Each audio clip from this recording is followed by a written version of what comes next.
Okay, and we are live. Welcome to this Eyes of Sha'Naroth Tremulous Mythos style game. We begin our game in the study of the well-known gentleman around town, Benjamin Blackwood. He's sat there with his old friend, Dr. Jonathan Briggs. They've been having their usual spirited discussion about the rights and wrongs of the Great War and the parts, or not, that they played in it. Mr. Blackwood is currently on the heavy metallic phone that is in his study as a gentleman of some means.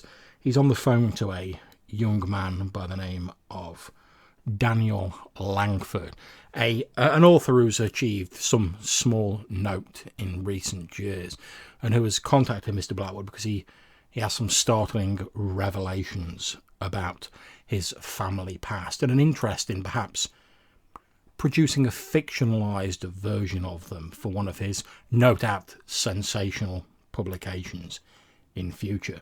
So we will pick up with these two young gentlemen having their phone call. Hello. Hello, Hello. is this Mr. Langford? It is indeed the famed author Daniel Langford. Thank you for taking my call. Yes. I seem to recall that you sent me some inquiries the past year, maybe? Yes, I did. It's been a little while, but yes, I was looking into your family's history and the slightly macabre dynasty of your... Is it your grandfather or your uncle? My family's history is quite complicated. As you will know from your extensive research on the matter, I am from the East Coast branch, while I am not that close to the family members that I think you are speaking about here.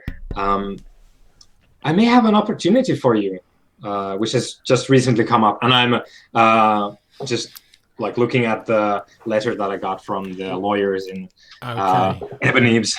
So as Benjamin's talking on the phone, from where you're sitting, Dr. Briggs, in one of the comfortable battered old armchairs in his study, you see him unfurl this piece of paper that has a very immaculate and very official looking seal at the top of it, very business like looking, and you can see that it takes you momentarily by surprise, but at the top you can see it says Briggs and Son Lawyers.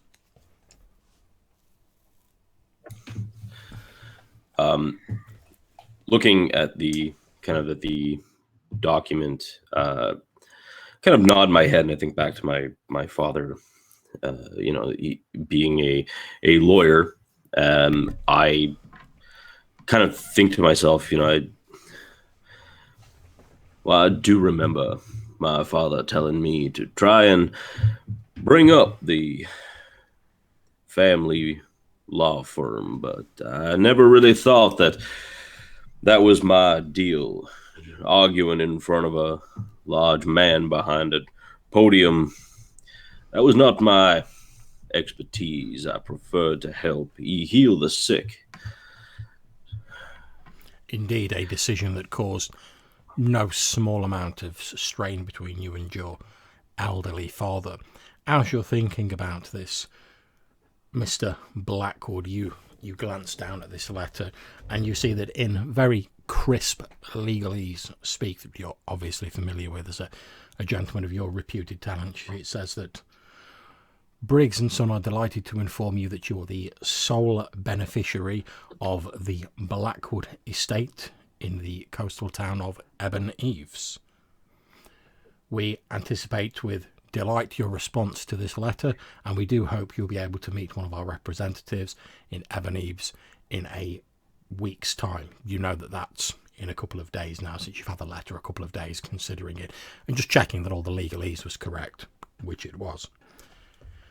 We do hope you'll meet one of our representatives in the town of Ebon Eaves, where we will be delighted to hand you over the keys to the premises and read the will in its entirety.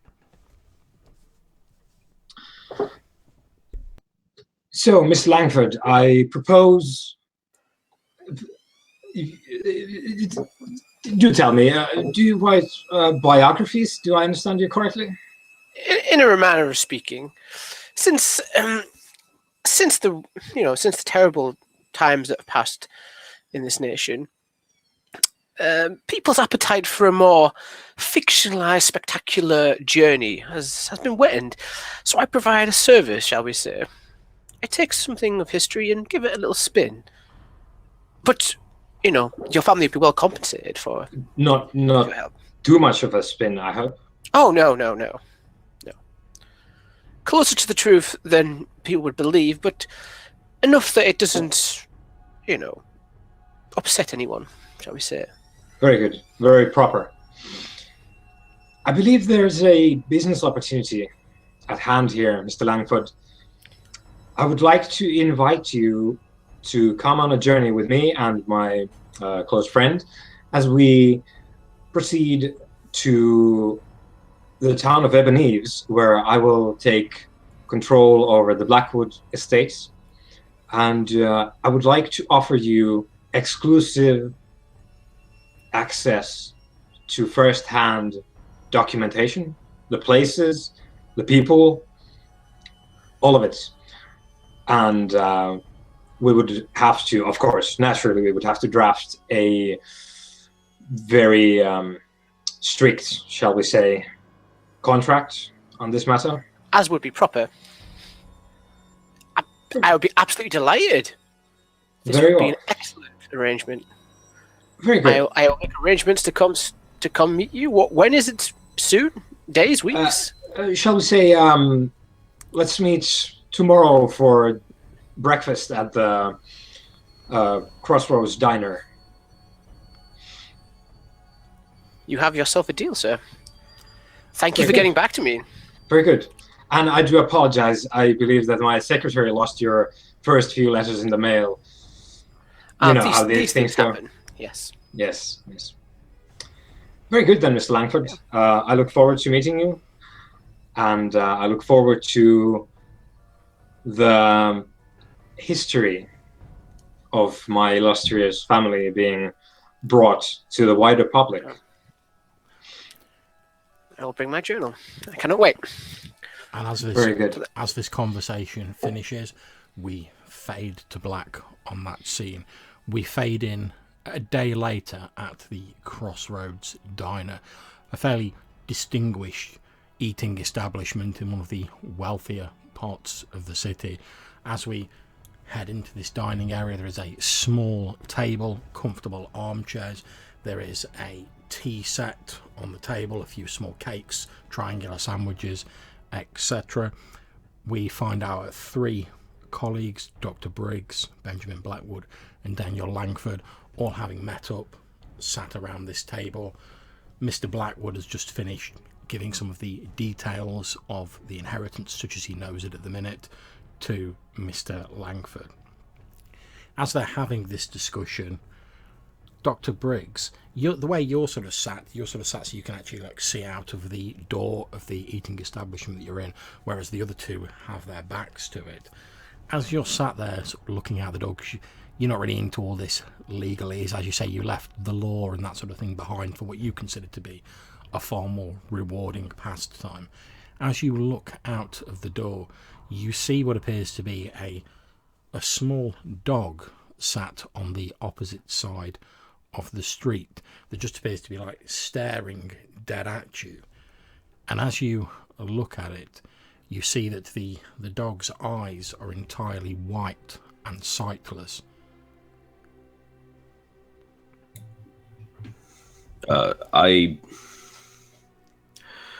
Trying to, in that way that that you feel that something's looking at you, so you just make kind of cursory glances, is it still looking at me? Is it still looking at me? And then trying to, kind of juggling between paying attention, or at least half paying attention to what they're speaking about, and kind of just casually glancing at this dog. Each time you glance up, you notice it appears to have moved a little bit closer to you. However, it never actually moves when you're looking at it. It's you glance at your two fellows, you exchange a few words, and then when you look up, it's moved a bit closer, but it's sat down in exactly the same sort of position as it was previously. And each time you look at it, it's staring at you through those sightless, milky white eyes.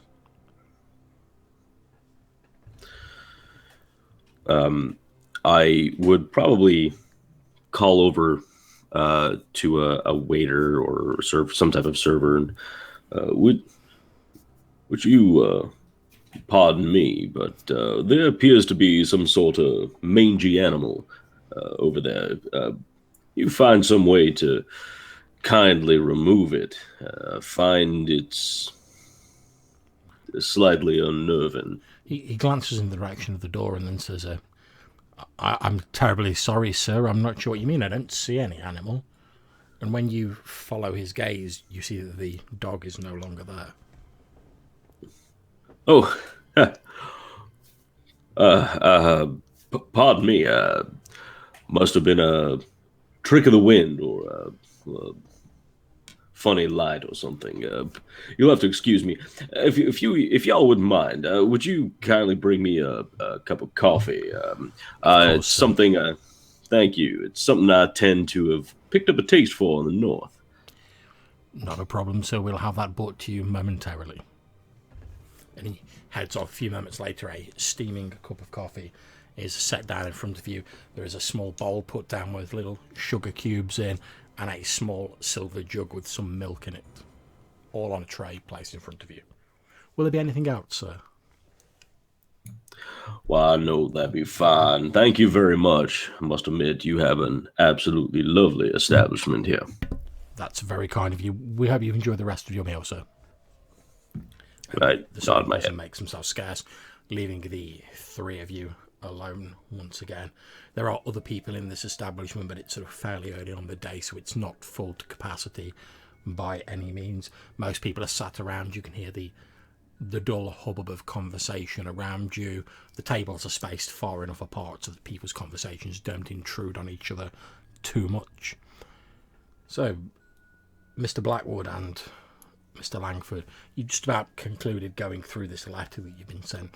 You may have noticed that Dr. Briggs looks a little sort of anxious. He's continually sort of glancing in the direction of the door, which is like over your shoulders. Then you obviously hear this conversation he has with the maitre d', who brings this coffee and heads off.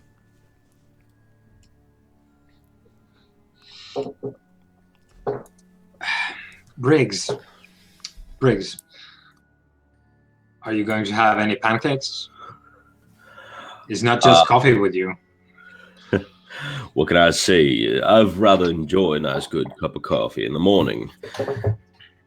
I might play with some eggs, but I feel that my excitement and jubilation to get on the road has somehow quailed my appetite. Are you gentlemen just about done your conversation?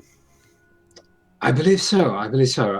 There are further details that we need to hammer out down the road, obviously, but I believe we have the framework set for Mr. Langford's next.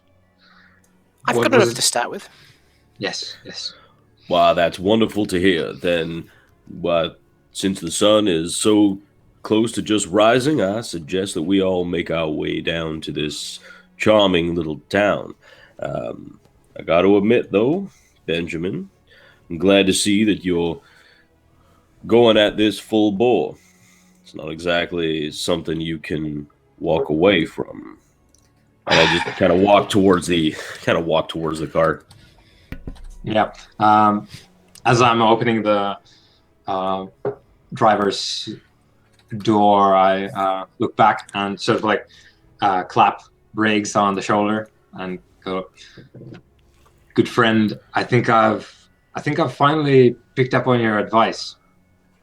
I do believe that I may be leaving the law behind, at least moving on to a different capacity, if not entirely behind. But wow, I I do think that I must be done with the city. Oh, interesting. I don't quite blame you though. Hustle and bustle of everyone trying to run over everywhere and make it out for the country. Take in some good country air. It's good for you. And as I say that, I reach in, pull out a cigarette from a silver cigarette case and kind of light it. Maybe you should consider the benefits of smoking. I've found that it's quite calming to the nerves and gives a good, healthy strength to the lungs. And as he says that, lights up a cigarette, and a plume of thick white smoke billows out over the table in the eating establishment. We fade to white as we look at the smoke gathering and lingering in the air over the table. We cut to later on in the day, a small but extremely well maintained roadster jolting its way down this wide but seemingly poorly maintained country coastal road.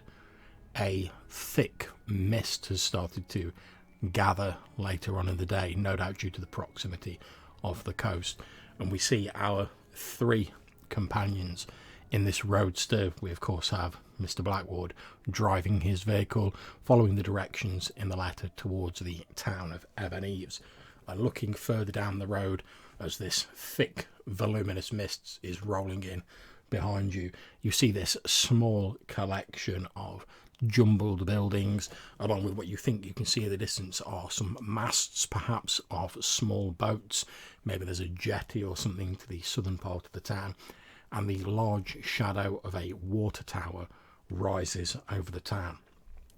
As you reach the outskirts and the first buildings start to flash past you, looking to your left, Blackwood, you can see that the land appears to rise shallowly at first to the north, and then more steeply into this large range of hills, the top of them shrouded in this encroaching mist.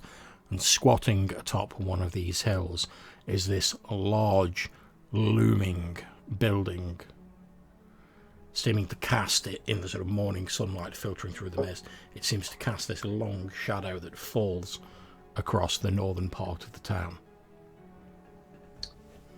Well, it's definitely not the city by any stretch of the imagination. And if I had my pick, I would take that one. And because we're sort of parked on the side of a road to consult the directions, I pointed the mansion. Indeed, I would pick that one. And as you say that, pointing to the distance, saying, if I had the choice, I'd pick that one, you do feel a sense of familiarity as you look at this dark, almost silhouette of this large, decaying mansion house that you can see squatting atop what must be the tallest hill in the area. The fog behind it seems to be thicker and whiter in its consistency, making it stand out even more with this dark shadow against this white mist.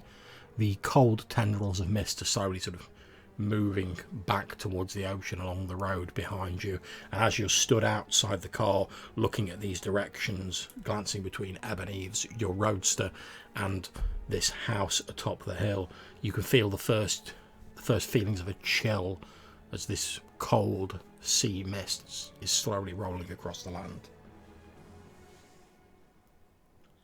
Indeed, as you look around, it's almost as though, aside from this town and the house atop the hill, the rest of the world beyond the mist had ceased to exist.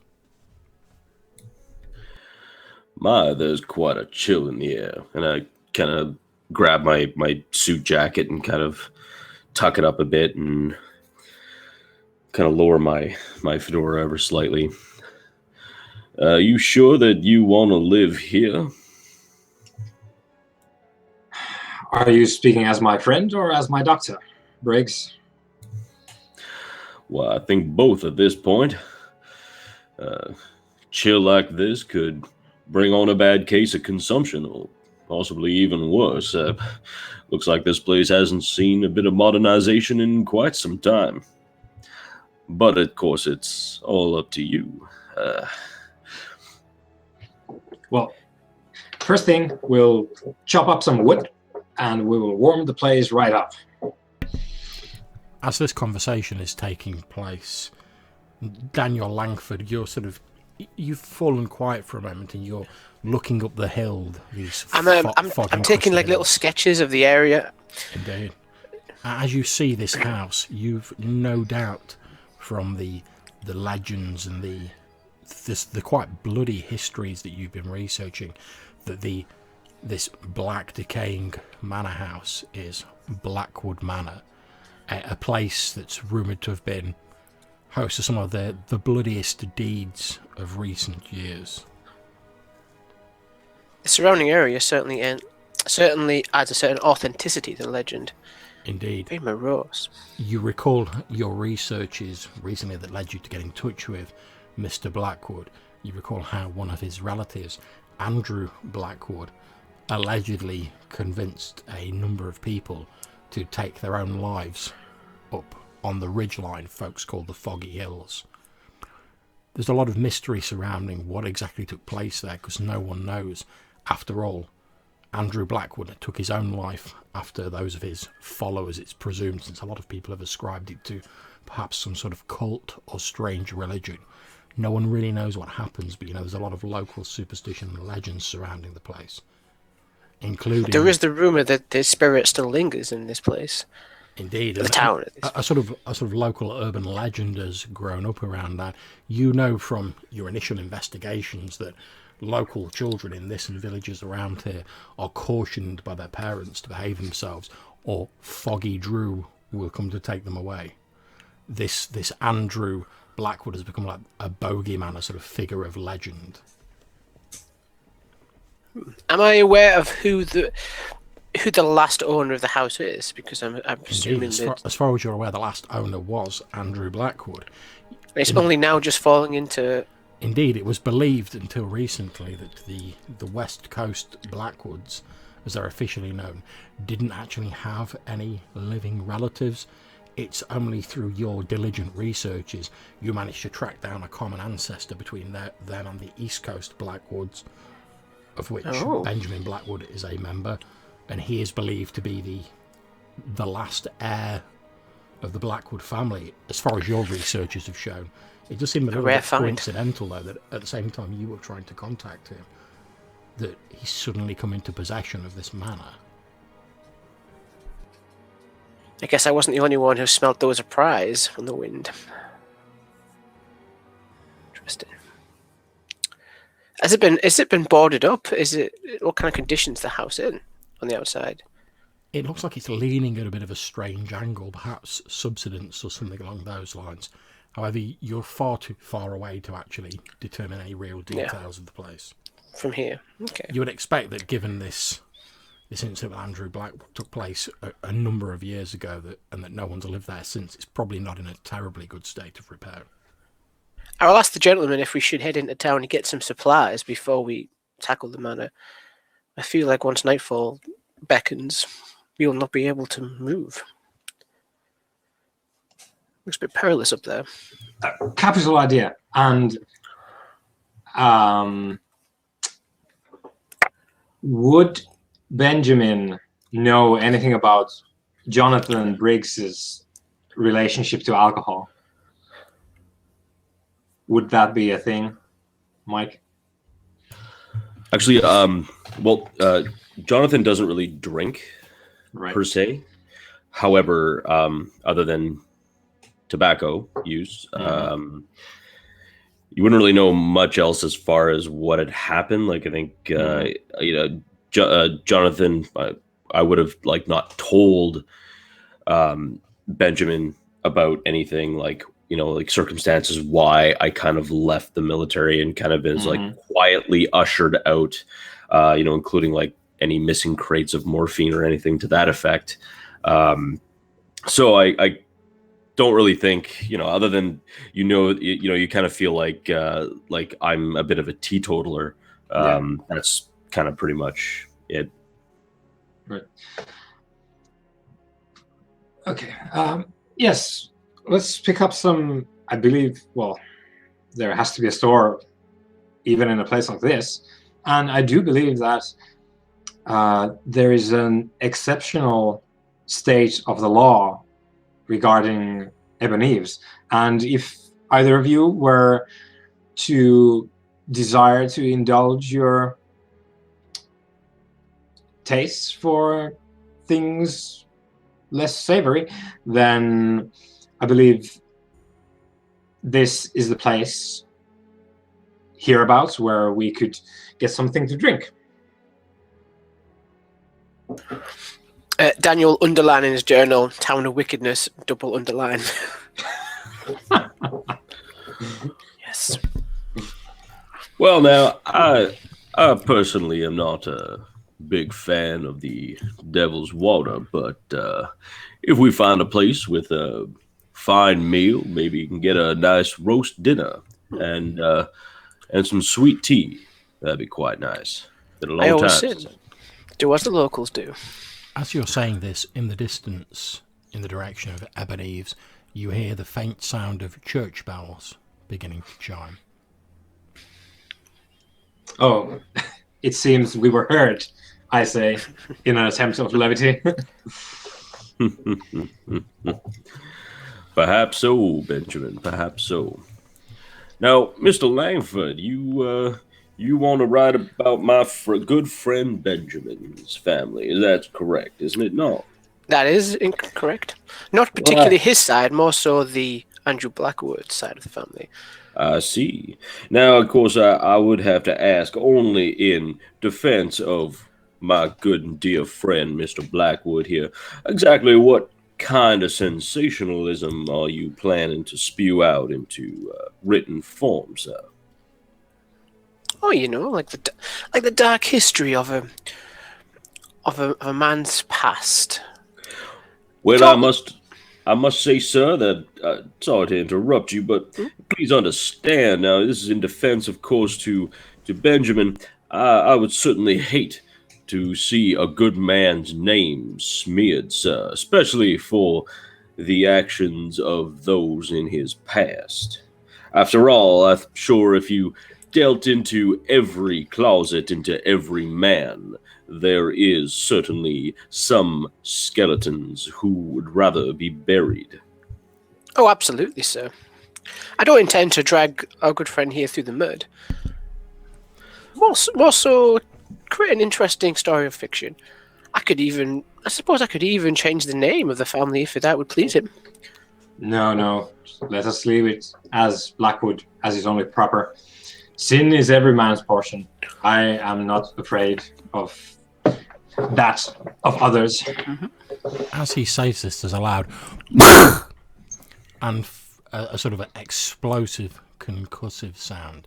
And for just a moment, Dr. Briggs, you find your mind flashing back to your time in the trenches, the sound of shells exploding, the sound of gunfire, as this explosive noise echoes seemingly endlessly through the mist.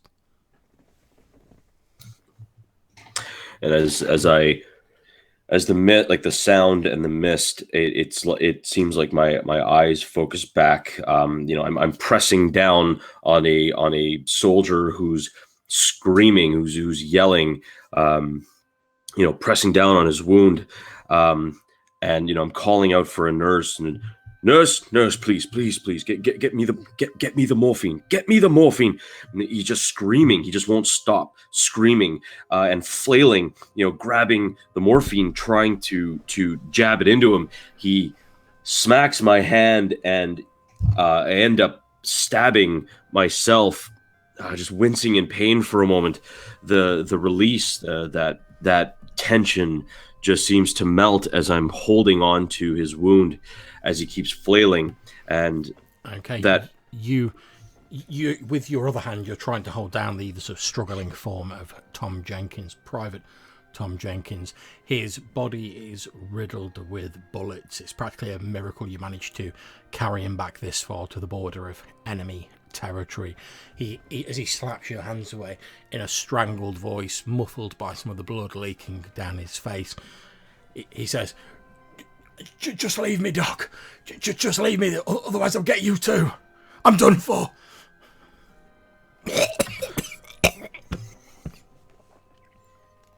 I'm not sure if that was convincing, or maybe you need to kind of getting sick there?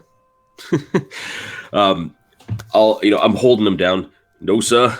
No, sir. You're not going home in a bag, sir. You're not going home in a coffin. Just hold. With sort of frantic strength, he grabs hold of your lapels, and as he sort of lifts his head up from the ground and turns it towards you, you see the bloody ruin that is the left side of his face, one of his eyes entirely missing as his good eye sort of stares back at you madly, and he says, there's no point in us both dying, Doc. And he sort of tries to throw you away from him, but he's not got enough strength as he falls back into the mud with a squelch, and he's like, get out of here, Doc. You've done all you can.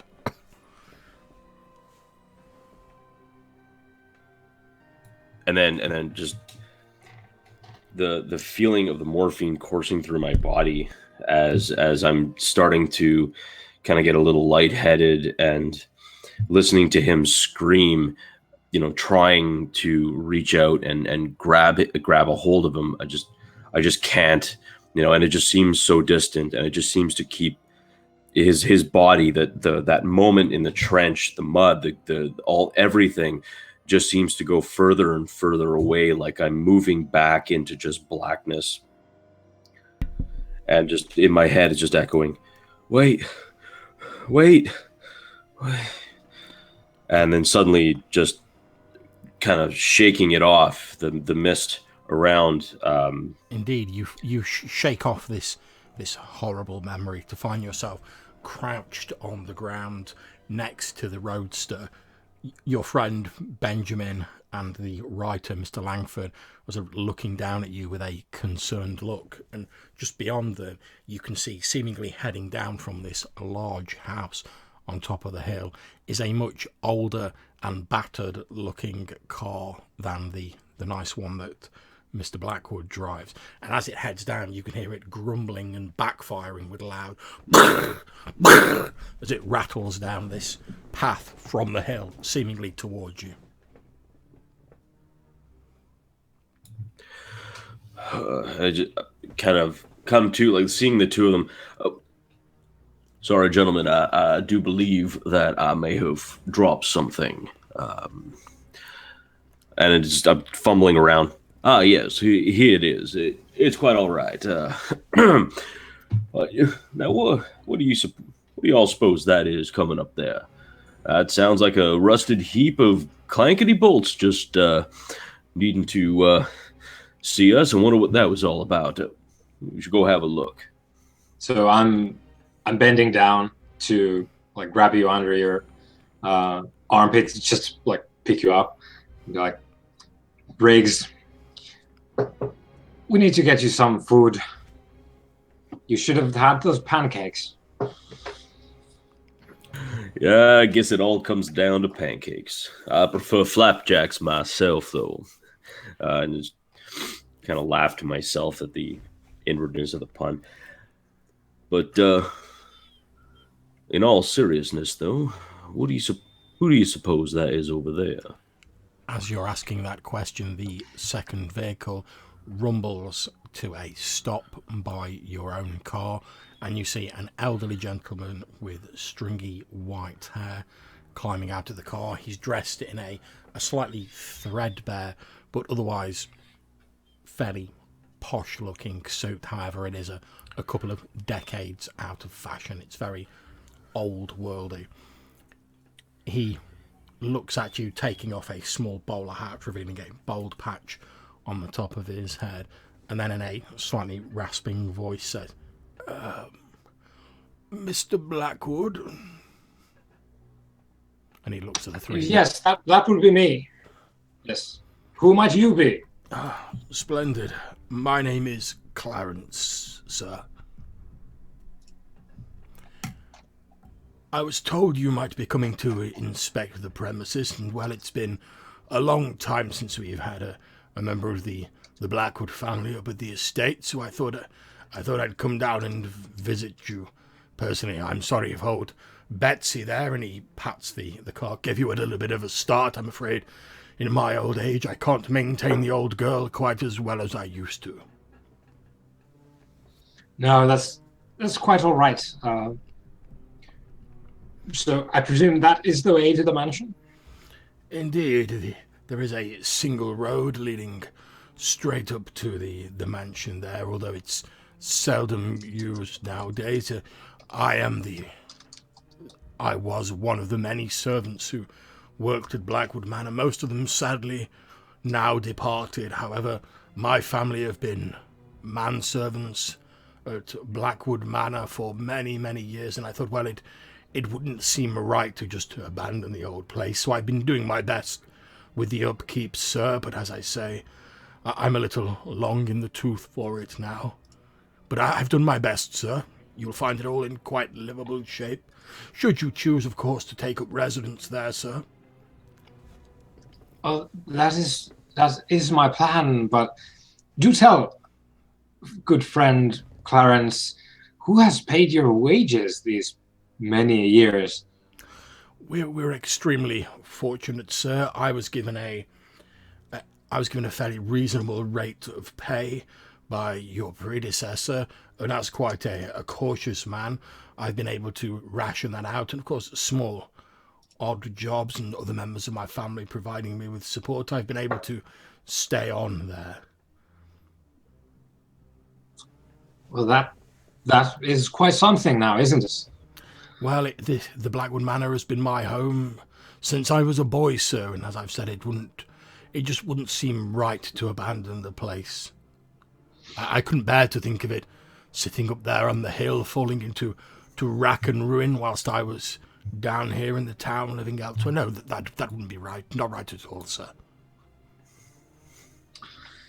Well, and I look to Langford and Briggs, fairly satisfied with myself, and I glance back to Clarence.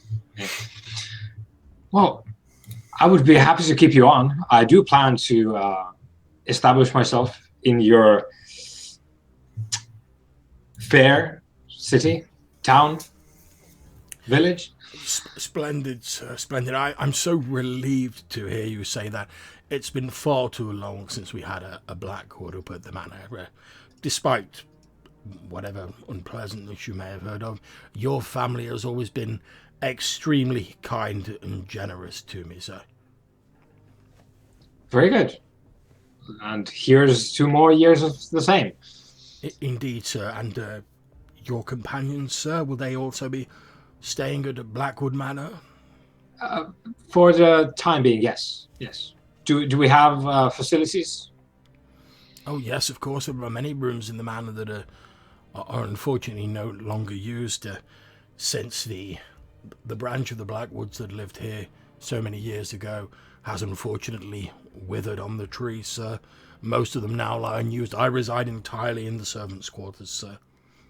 But I have done my best with the upkeep, sir. I'm sure of it. We were thinking of picking up supplies. Is that necessary? Is the manor stocked? Indeed, sir. I take pride in my management of the household, although, as I'm saying, I'm a little bit past my prime. When I heard of your coming, I made sure the larder is fully stocked, sir. Very good. My friend here is feeling a bit under the weather, so to speak. And I glance at the fog bank. As you indicate, Dr. Briggs saying he's feeling unwell, Clarence steps around, still holding his bowler hat against his chest, and he peers a little bit at you, Dr. Briggs. And as he does, you can see that one of his eyes has this strange sort of milky white look to it, as though he appears to have cataracts or something along those lines. He says, "Oh, forgive me for moving in so close, sir, but my eyesight isn't as good as it once was." I would kind of lean back a bit to kind of try and gain some personal space. That's quite all right, sir. I'm sure if I just get some food, I would probably be much better. Well, as I say, the larder is fully stocked, sir. I do take pride in my management of the building. If you wish to go there straight away, I can lead you all up there. It'll just take me a while to crank the vehicle up. Like I say, like myself, it's seen better days. Very good. Are you also a cook? Or... I get by, sir, I get by, although it's not my chief profession. Very well. First order of business, we shall proceed to the manor and have a dinner. Very good, sir, very good. I'm afraid you may find the locals a little cautious if you seek to get anyone from the local area up to the manor, due to the business that occurred up there those 30 years ago, but... Which is exactly why, dear Clarence, we are relying on your, no doubt, exemplary skills in the cuisine arts. You are too kind, sir. I shall do my best to prepare a reasonable repast for you. And as he's saying that, he heads around to the car. You see him take out one of those crank handles. He fits it into the front of the car, and he's like...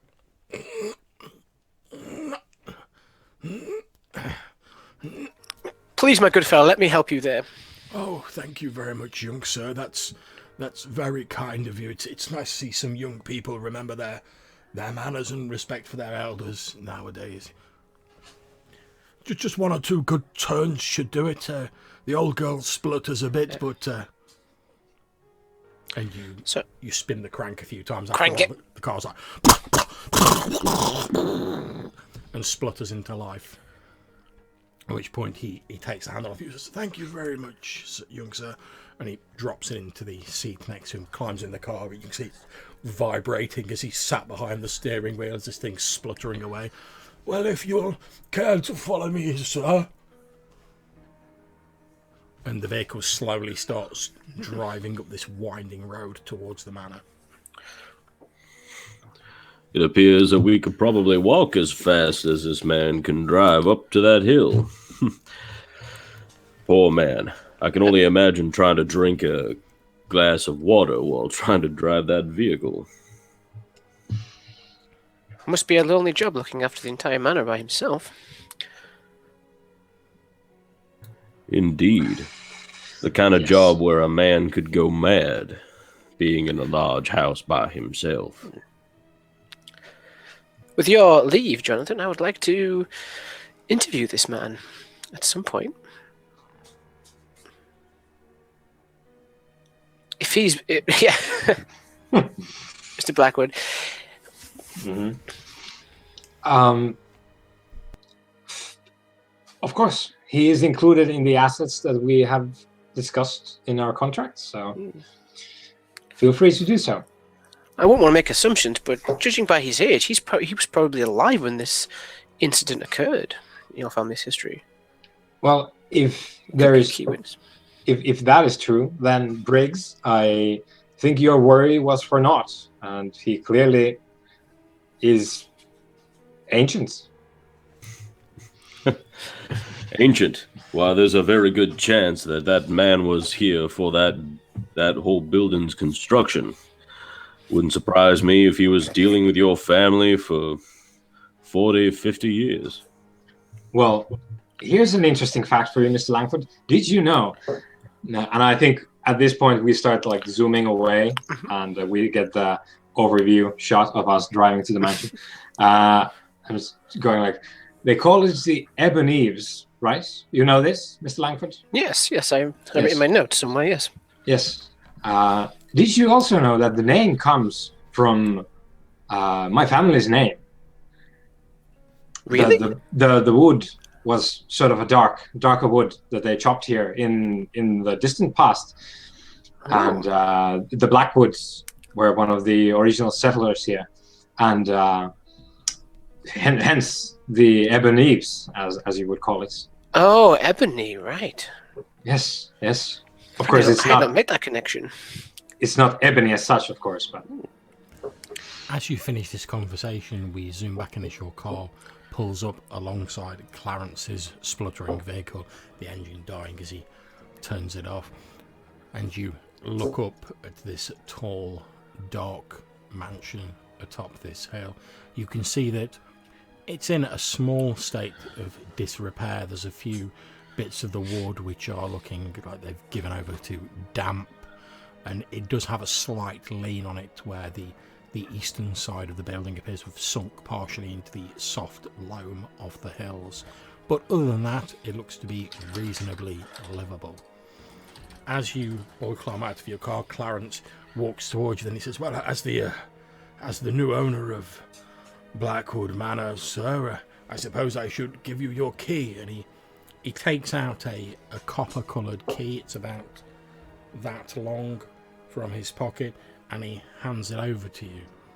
The top of the key is a solid circle of metal, and imprinted as though it had been stamped into the metal itself is what appears to be a stylized picture of an eye. And he hands it over to you with his slightly shaking hands. Says, "There you are, sir." Oh, very good. I have my own. You're more than welcome, sir. Very good. And I show it to Briggs. I said, "Briggs, look, it's the way they used to make them."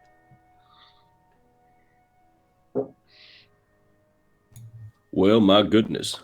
Although I do find the eye a little unsettling. Is this part of your family crest? No, at least not my branch. I'm not quite sure. Perhaps we should consult the sage of the Blackwood lineage. And I turned to Mr. Langford. Well, I see you're referring to Mr. Langford, says Clarence. I'm sorry, I thought you meant me there for a moment, sir. I was going to say hardly. I'm a simple manservant, but perhaps we could have this discussion inside in the drawing room. You'll all catch your death out here in this fog. Maybe I could make that small repast we were discussing, and we can have our conversation in more convivial surroundings. If you like, I'll even stoke the fire, sir. Although it may take me a little while. My back's not quite up to snuff these days, I'm afraid. Yes, that sounds fantastic. Do not worry about the fire. We shall take care of that. Oh, very good. Well, there is a log pile in there, sir. I shall leave you to it. And he leads you into this very large and ornate mansion. You're led into a large lounge area. Effectively, there's a couple of tables in there. It's extremely large by the standards of the day. There are a couple of comfortable old armchairs in there. They're slightly battered, but the wood has been polished. You can see a couple of places where the upholstery has been inexpertly but sufficiently fixed as it's sort of patched and faded. And there is a large wooden fireplace made out of this strange, dark, almost black wood. And you can see a pile of logs set next to it, a poker stand, etc. Well, I'll leave you gentlemen to it. Is there anything particular you would care to take for your supper, sir? Mr. Briggs, Mr. Langford, anything you particularly desire? I cannot promise, of course, the moon from the sky, but... Well, actually, just really quickly out of character, John, can you tell us what time of day it would be? Perhaps I missed it, and then I apologize if that's the case. It's about midday, although it is quite difficult to tell exactly with all the mist outside. Well, given the time that we have arrived, might I suggest a light repast of cheeses and meats, something just to squash the appetite, as it were. Very good, sir. I do have some cheeses, breads, and meats out in the larder. I can go and prepare a small platter for you, if that will suffice, sir. Very good. And perhaps begin a stew for later in the day? Very good, sir. Very wise. It's always handy to have something warming to fight off the chill, particularly up on the hilltop as we are here. And some strong coffee if it is available. No problem if it's not, though, sir. I'm afraid I don't have any coffee, young master. I could head into town and fetch you some if you wish. As I say, they won't bring any supplies up here, more's the pity. If you have any scotch on hand, that would be great. As an alternative, just to warm the cockles. I'm sure I can find something, sir. And he makes his excuses and leaves the room. There's a slight as the door shuts. I'll stoke the fire. Yeah, as you look at it, you can see that there are actually they're quite worn away, so they're barely visible to the naked eye until you get quite close. But as you're looking at this ornate black wooden fireplace.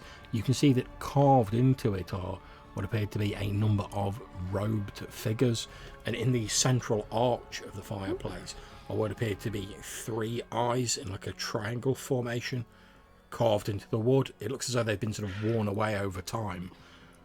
But has any reference to that come up in my notes so far of the Blackwood family? In my initial research before obviously coming here. Make me a roll plus reason. Ooh. Right, so that's going to be 8 plus 2, so that's 10. Okay. You remember seeing a fairly similar sort of triangle eye formation when you were looking through the area. You're looking at obviously all the buildings in the local area, particularly those that have survived for a long time and that were around during the unpleasantness, as the locals call it. And you remember seeing a fairly similar picture, which was believed to be the emblem of the local church, which is known as the Church of the Holy Trinity. You read somewhere that each of the eyes was supposed to symbolise like the Father, the Son and the Holy Ghost. And the fact that God is omnipresent and is always watching what occurs on earth. As I'm sort of setting the fire up, I'll turn to the resident Blackwood. And were your family a God-fearing family? Do you have strong connections to the church? I've seen these symbols before when researching the town. I myself, I'm a very simple man. I do not claim to have any strong connection or influence in the spiritual realms. But there were some rumors about this branch of the family. They were perhaps more inclined that way. I suppose this is a part of what the big city does to you. And I glance at Briggs and sort of shrug my shoulders, knowing him to come from the south where things are a bit different. As you're having this conversation, Mr. Langford, you notice that you've left the top of your travelling bag as you stoked this fire up into a nice roaring fire. And as you glance back at your travelling bag, you can just see the top of your bestseller. You obviously always carry a copy with you in case you see any fans of your work. There's always someone asking you to sign your big breakthrough bestseller. What does the cover look like, and what breakthrough text did you write? What was your book about?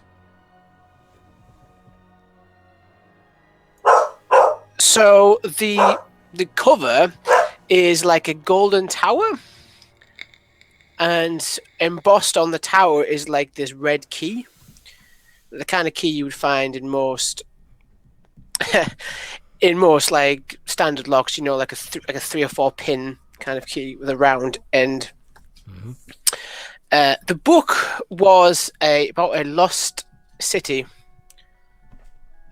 lost in the Amazon. And the book is about a bunch of explorers that found this city in the late 1800s. And apparently they discovered a curse in this tower. Excellent. So as you're looking at the corner of your book sticking out of your travel bag, sort of against your chair where you've left it, and you see the title, The Golden Tower, emblazoned on it, it catches your attention because your vision's drawn towards the single red key with the circular top on it. Yeah. And obviously you didn't draw that piece of art yourself. It was commissioned by your publisher. But the thing that catches your attention is as you peer to the red key, you can see that in the centre of the metal circular piece is what appears to be a single eye. You've never really noticed it before.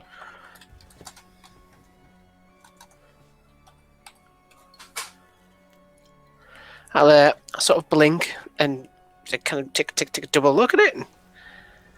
Maybe it's a trick of the light. Maybe it's the shadows from these carvings are like embossing onto the book. That wasn't there before. And as you glance at the wooden framework macabre. around the fireplace, having stoked the fire into furious life. As the shadows flicker, for a moment it almost looks as though the figures are moving that are carved into this wood. And then you sort of shake your head and you look a bit closer and you see that it's only a trick of the shadows cast by the flickering firelight.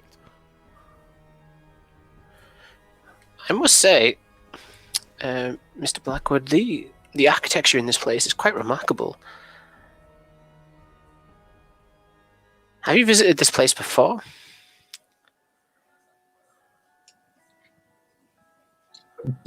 Me? Yeah. No, this is my first time upstate, as you would call it. These carvings, have you seen them? They are incredible. The door opens quite. with a loud bang, interrupting Mr. Blackwood, and you see Clarence stood there in his shaky hands, like holding a small tray. On it is a round loaf, a small hunk of a hard-looking cheddar, and what appears to be a very small, almost medicinal-looking bottle with a brown liquid in it. He walks over, everything clinking slightly as his palsied hands shake a little with age. And he, as carefully as he can, he sets the tray down on the small circular table and then says, "There you are, gentlemen, your bread and your cheese. If you look under the cheese, there is some beef under there. It's not a great deal, but it's what we have in supply. Will there be anything else, sir? I was planning on turning in early for the night. I find I don't quite have the energy I once had, but I will be in the house, sir, and if you see that small bell there on the table, if you just give it a ring if you need anything else, sir, and I will rush to tend to you, sir." Yes, that's quite all right. You did put the stew on. Yes, of for course, later. sir. Yes, very good. In that case, we shall do just fine. Very well then, sir. I will retire to the servants' quarters. They're in the west wing of the house. Should you need anything, you have only to ring, sir. Splendid. Then I bid you good evening, gentlemen. And he turns and shuts the door behind him. Sleep well, Clarence. Benjamin, I mean, the inside this place seems rather opulent, almost austere.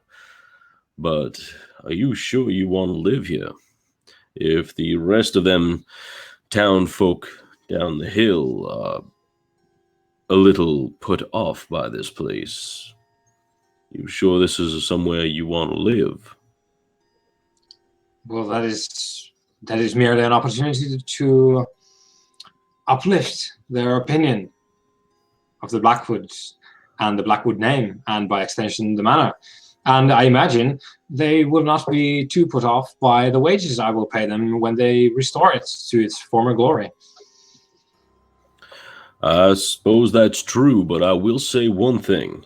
I've been living down south for quite some time, and if there's one thing I know is that it don't matter how much wealth you have or how much dollars you throw at a man. If they are too afraid to come to some place, they won't. Not for all the sweet tea in the south, sir. Perhaps you will join me in the negotiations then. As your friend, and possibly even your doctor, I will certainly try, but we shall see what happens from there. I will give you lodgings and maybe even pay you a commission. For old time's sake. No, not at all. I couldn't dream of taking your wealth. Unless, of course, you want to bet on the horses again, in which case, then I'd be more than happy to take your money. Gambling, is it? We shall have to see what the horses look like in this town. Please, seat yourselves. Let us have a delightful little break and think of the things that we will do tomorrow. And as you're saying this, Mr. Langford, you're still sort of stood over by the fire. You've glanced back and seen the cover of this book. If Clarence had bought me a drink, I'd be sipping on a scotch as well. He hasn't bought you a specific drink, but there's this small, like I say, medicinal bottle. There's three shot glasses, and walking over and taking the lid off the bottle and smelling it, it appears to be some sort of whiskey. Probably not a very good whiskey, but whiskey nonetheless. There's not even a label on the bottle. I'd be sipping it with one hand in my waistcoat, taking in the sights of this room. It's quite potent. It's definitely not on the smooth end of the liquor scale. It's actually been stood in the Blackwood Manor. Amazing. Think of the things that have happened here. As you say that, you glance around the room. There is a large set of bay windows at the other end of the room, just adjacent to where the fireplace is. And looking out of it, you can see that the mist has continued to roll in, and there's just a sea of white-grey outside, broken only by the silhouette of a large, crooked, dark tree that appears to be planted near to the house. I suppose that'd be one of the ebony trees from the Blackwood itself they mentioned. As you're saying that, you hear as a couple of the branches sort of tap gently on the window as they're blown by a slight breeze. I'll admire the tree. I wonder if this house is built entirely from Blackwood. It's all locally sourced. I wonder if that'll be on the deeds. I'm thinking to myself. As you're thinking that, the wind appears to have picked up a little outside, and you begin to hear the series of slight creakings and moans that are almost endemic to any old house as the wind whistles through the timbers, and the whole place seems to shift slightly as it sort of settles back into itself. Just beyond that, in the far distance, you can just about make out the slight of the sea in the direction of Ebon Eaves. Huh. I wonder if, and I'll say this to our resident Blackwood, are there any caves, or is this the house built on any pre-existing foundations? It seems to have quite a prominent view. Well, I'm not exactly a scholar of the native settlements around these areas, but given that we are on the coast, there could be grottos of all kinds everywhere, but it's not really my forte, as the French say. Just see, you hear stories of families and manors like this, like the Blackwoods, having their own secret ports hidden underneath their houses for times of trouble. Likely unfortunate business we've had over the last few years. Oh yes. Well, we shall have to look. I will enjoy it. And I'm really glad that you brought a doctor along to this place, just in case of any unintentional accidents. Huh. Well, a man could fall on his own sword in this place. It is indeed old. Older than I expected. Yes, one hopes that the entire town of Ebon Eaves isn't as old as our resident butler here. Yeah. It will not do to have carpenters who are quite that decrepit, I think.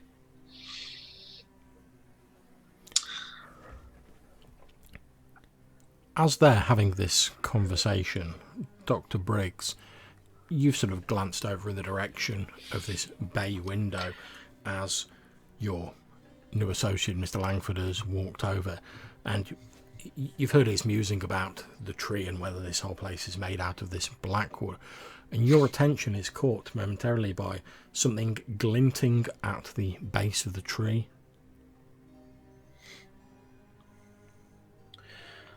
I would look try to like look. I'd even actually get up out of the chair,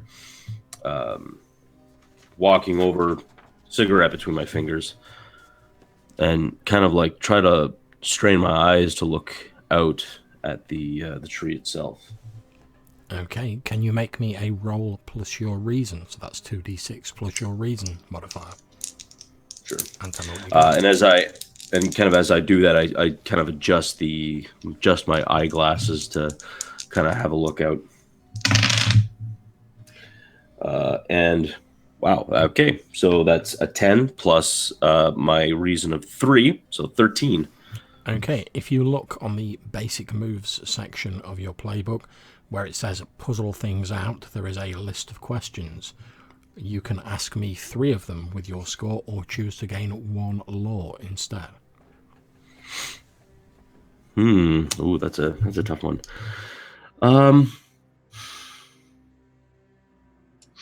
I feel like we should highlight the fact that if you choose to pick lore, you do not get to ask the questions. John instead has the option to give you what's called a dark insight, which could be whatever.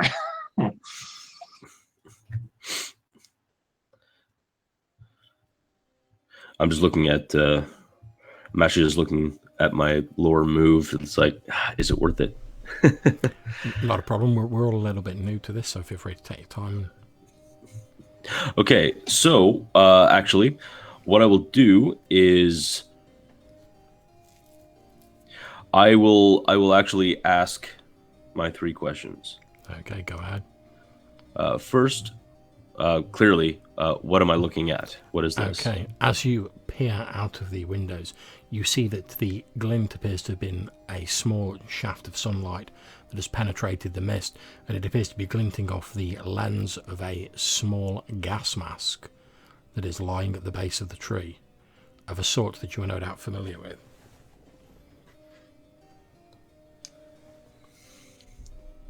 Second question actually will be like, what does it mean? What is like? How do I like? Again, sorry. This is something I'm definitely new to. So I guess like, is it something I can just try? I'll try and ask the question. Sorry, I'll try and ask the question again. Is what I should say is, do I see this as a substantial thing, or can I reason that it is just like a figment of my imagination? It appears to be a solid object in its entirety. However, as you look at it, you can see the left lens on the gas mask is shattered, and it reminds you very much of the mask that you pulled off your private friend Tom Jenkins on that ill-fated night so long ago in the trenches. You remember his gas mask, him taking an enemy shot to the left side of his face, that it shattered his mask and ruined the left-hand side of his face. And I guess my third question would be, is there anything, can I discern anything on the gas mask that would make me think that it was actually Jenkins's gas mask, like a name written on it or anything in particular? You know that, as was traditional with the soldiers in the trench that you were in order to preserve their own equipment, it was traditional for them to etch their initials on the inside of the mask and their various items, such as their boots, etc., just to save them getting half-inched. But you would have to actually get to it to see whether that is the case. Okay. I will kind of touch Benjamin on the shoulder. Ben, did y'all see that? Did y'all see that out in the tree over there? Does that look like a gas mask to you? It's hanging off there. I take a look at the. You see the gas mask as I've described. Huh. I say as I take another bite of my sandwich. Why do you think they have gas masks here? Do you think the fog is poisonous? Maybe they were given out during the war as a precaution. Something seems unsettling. The left eye is broken out. Reminds me of my experiences over in Europe. But not many people would know about that, especially not many people who lives here in Ebon Eaves. So I'm very confused, and either I believe too strongly in coincidence, or maybe I'm reading too far into a book before I've looked at it. Oh, Perhaps we can go fetch it. Perhaps this place is just evoking old memories, friend. And I'll fill him like on the glasses with that bottle of unnamed alcoholic substance and hand it to him. Indeed, you're passed over a small shot glass by your writer friend, and you smell this pungent odour of this sort of bathtub whiskey wafting up out of it. Absent friends. I'll take a... Here. Normally, I'm not a drinking man, but perhaps a small dram would not cause me too much harm. And you have been out in the cold, dear fellow. And I do take a shot. And Briggs, the Lord has heard worse stories than that. Indeed. I'll go see about that mask. And I get up from the table, smash a little bit of cheese to go as I try to find my way to the tree, I suppose. Okay, you head your way over to the tree, and you can see that this gas mask is sort of just like lying against the trunk, sort of nestled in amongst the roots. This is clearly one of the ancient Blackwood trees of the area. It must be incredibly old. It's a very large tree with many branches sprouting from the top of it, and this rich, dark, almost black, sort of brown colour to the trunk. And you can see this gas mask with one smashed lens nestled amongst the roots. I reach in, try to lift it up gently. Okay, as you reach in and your hand twitches the gas mask, through the still whole lens on the right hand side of the gas mask, you see a white eye appear behind the glass and stare at you. So could you please make me a roll plus reason? Yeah. Let's see. Reason +1. Here we go. Run away! Oh, that's a 10. Oh, nice. That's okay. A 10. You're obviously initially shocked, but you've steeled yourself. You've heard about the reputation of this place. You're not going to let yourself get spooked. You reach out and you lift up the gas mask, and underneath it you find a large, fat toad or frog with milky white eyes, one of which must have stared out at you through the lens of the gas mask. As you lift it up, this thing goes, and then it sort of hops off. And if Briggs and Langford would be watching outside, they would see me just sort of like pausing slightly before I actually touch the mask. I pick it up, and then I see the frog, and I'm like, oh. And then it goes, and I'm shaking my head at the frog outside and start to sort of peer at the mask. Okay, you peer at the mask, and as you turn it over, you see that on the inside of it, carved in quite crudely, as though like a penknife or something similar, are the letters TJ. I take note of that. How is the eye broken? Like, is what's left? It looks as though something impacted sort of in the center of the lens, and it's shattered and fragmented the glass on the left-hand side of it. There's also some damage to the sort of facial part on the left-hand side of the mask, whereas the right-hand side seems unharmed. It looks as though something's impacted with it at high speed. Well, there must have been a small impact, judging by the sort of size of the damage. I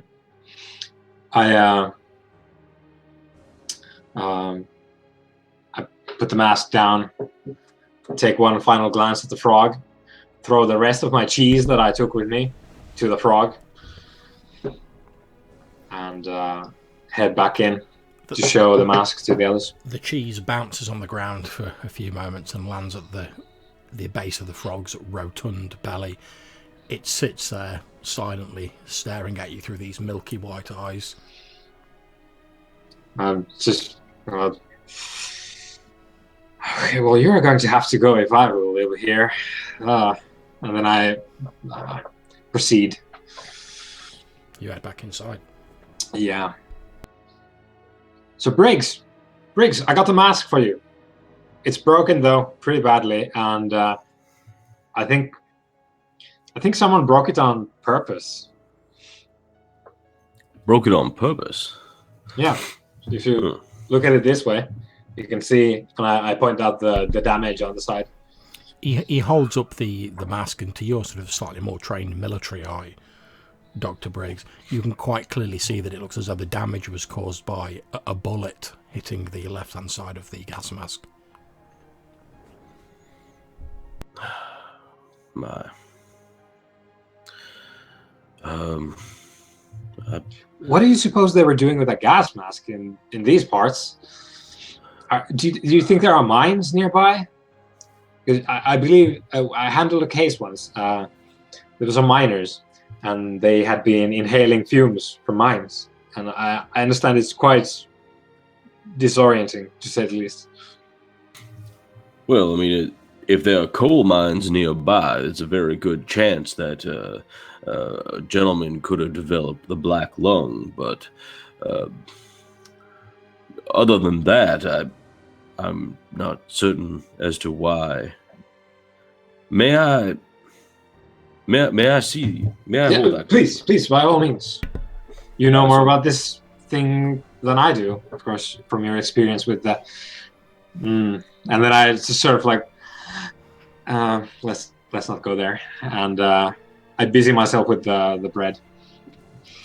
And of course, not one to not jump on a parting shot as you go to do it, to fuddle around with you. And, yes, apparently one of us has some experience in that. And I look at the bullet hole, at least the damage to it. Yes, that does seem like a rifle round. And then as I turn it over, I see the TJ. Holding it for a second, my hand begins to shake, and I kind of throw the mask kind of across the room. The mask clatters into the table and the bottle that's still on the table. The bottle shatters as the mask hits it with a loud bits of glass and gobbets of this dark brown liquid fly everywhere before landing on the slightly threadbare carpet of this room. The gas mask now lying on its front in the middle of this circle of broken glass fragments, all reflecting the amber glow of the fire. This has to be some kind of a joke. Someone is playing some very cruel prank upon us. By God, man! Y'all don't understand. Y'all don't understand, especially not you, sir. Is this about the war again? Because I did apologize last time. It's not about you being in the war. It's Timothy Jenkins, a young soldier I was trying to treat. He was shot in the left side of his gas mask. Not only was his wound severe, sir, but the gas had already caused some horrible. And I hold up my hand. Enough with that. We know the horrors of the war. One of us does. I do not presume to know about you, Mr. Langford. But I do know that I've seen horrible things. I unfortunately did not serve in the front lines. More of an auxiliary man. As you're saying this, Mr. Langford, you can see that the thrown gas mask has come to rest against the fireplace stand, and then almost in slow motion you watch as, pulled by its own weight and disturbed, the fireplace, the poker stand, starts to pitch forward and fall over. Good God, man. We're making a mess of this gentleman's house. I'll go and start trying to pick up the things. Okay, you catch it just before it can fall. The pokers all chink as they rattle to one side, and as they do, you catch sight of one of the pokers. They're all metalwork and sort of ornately crafted at one end, and you see that one of the pokers appears to have a sort of a burnished gold finish to the metal, though obviously it's not real gold, that'd be preposterous. But as you look at it, you see this burnished gold end of this poker is in the shape of a very familiar looking tower. I will draw it out ever so slowly and look at it in the firelight. You take it out, and in the flickering... As I put the fire thing down, as I tidy everything else up. As you take it out and you look at it in the flickering amber glow of the fire, reflecting off the burnished gold of the poker head, you see that it indeed bears a striking resemblance to the tower on the front cover of your most famous and debut novel. I mean, it is a pretty common symbol, but the gold... That is odd. That is odd. You don't think Clarence was a book lover, do you? Gentlemen? No, was Clarence? No, probably not. Well, Shouldn't think so. I'm not certain. I mean, it would not be surprising for that man to want to get lost in a book or two, especially given the loneliness of this vocation. You guys may think me lame, but this poker bears a strange resemblance to one of the symbols on one of my book covers, and I'll sort of I'll get the book out of my satchel and sort of hold it up, even put the poker to the...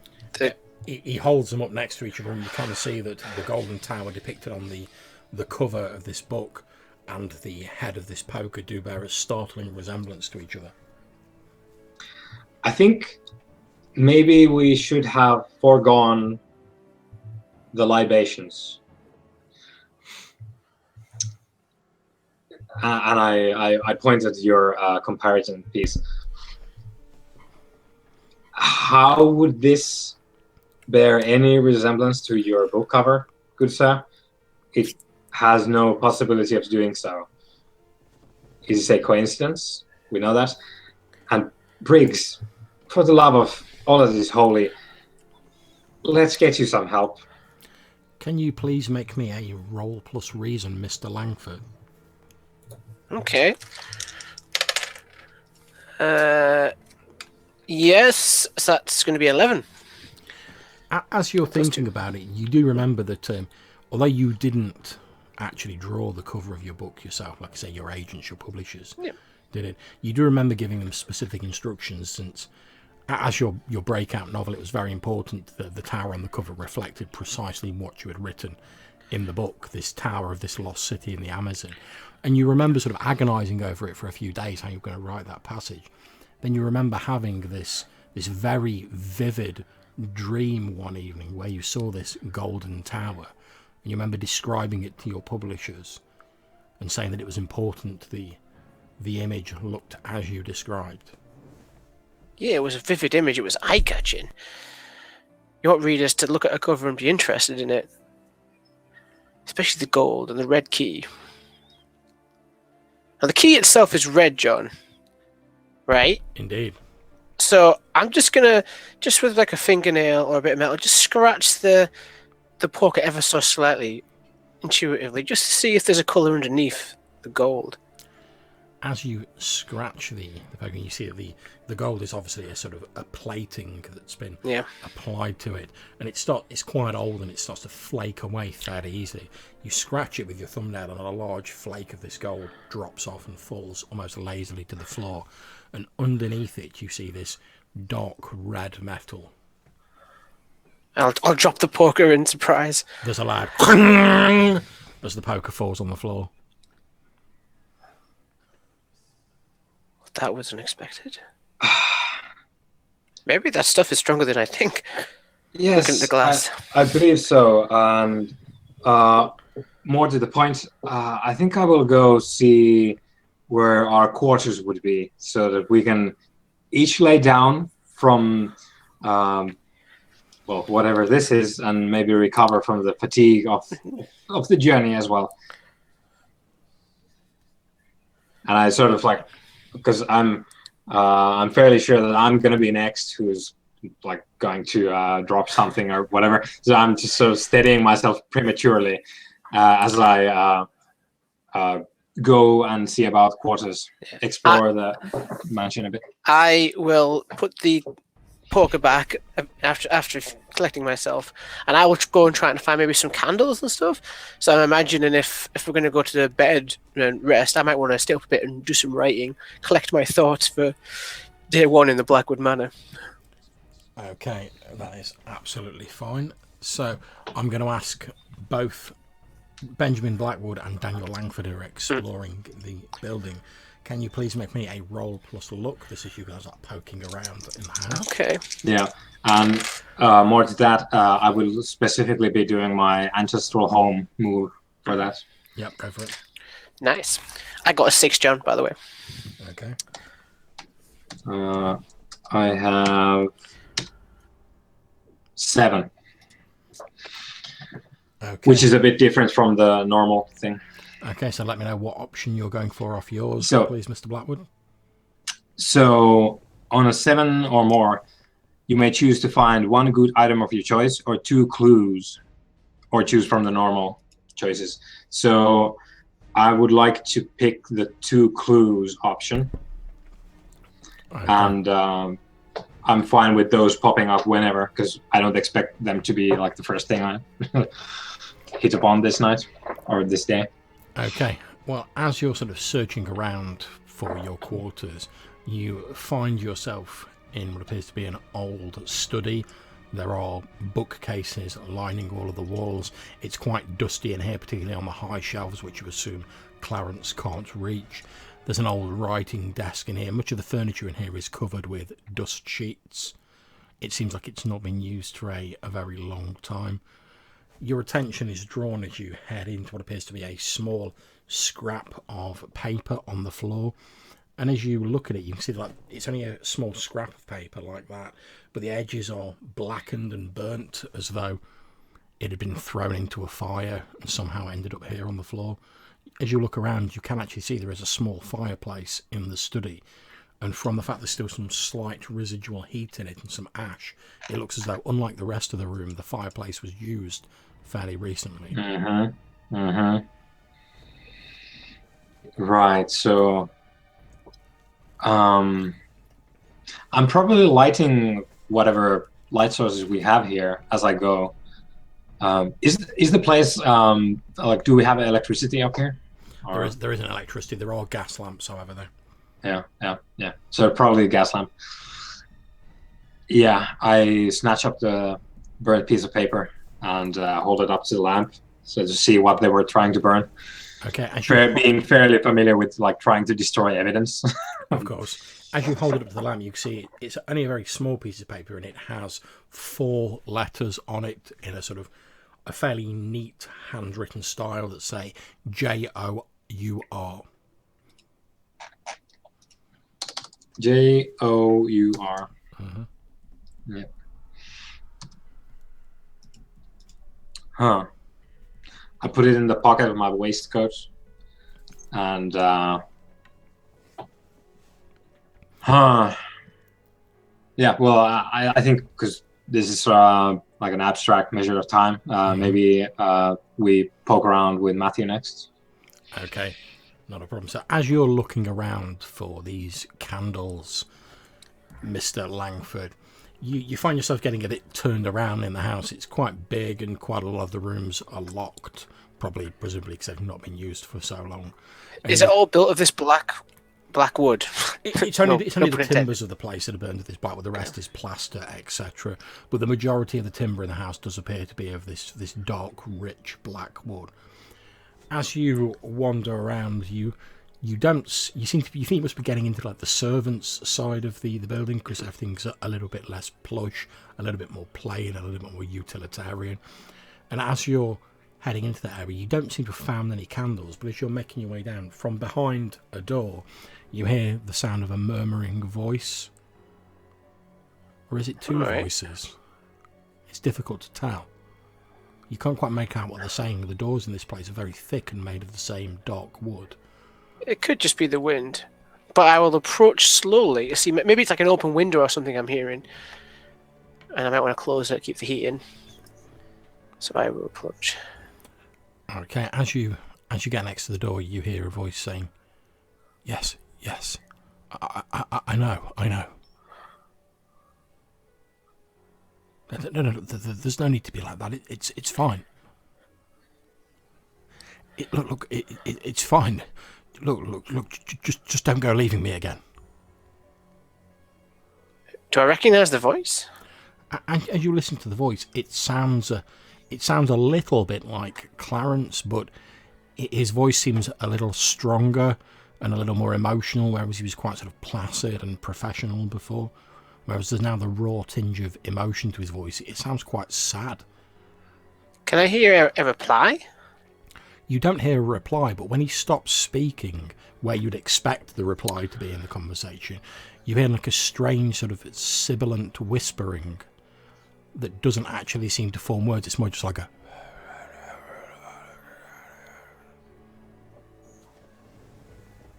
Okay. I will excuse myself from this situation and head back to the safety of the fire.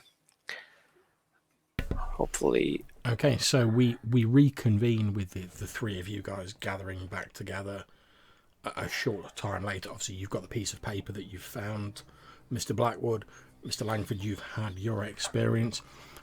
Now, whilst you've been sat in the lounge waiting for them to get back, Dr. Briggs, occasionally as you're sort of like dozing off a bit, perhaps due to the effect of the drink and the shock, etc., occasionally a shadow seems to pass over the large bay window in the lounge. And in my frustration, I'll stand up. Oh, what for the ever-loving God?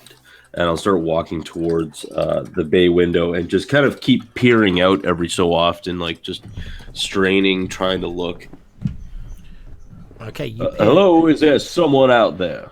You peer out, and at first you don't see anything, and then you hear this voice like far off in the mist, a slightly panicked voice going, Doc, leave me or I'll get you as well.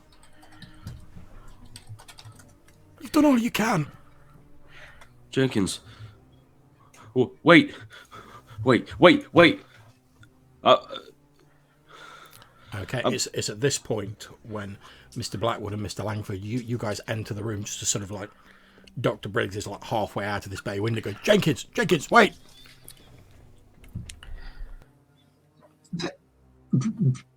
Briggs? Is someone out there? It's Jenkins. I think I can save him this time. Hang on, Jenkins! And I'm starting to climb Is he up. hurt? And I put down my lamp and start going outside. Let's get to it then. Let's bring him inside. See if we can help him. I thought we were the only ones here. Wait, what? Okay, Gentlemen? You all head out through the bay windows into this thick wall of mist. It's just grey and white as you look away from the building aside from this large black tree.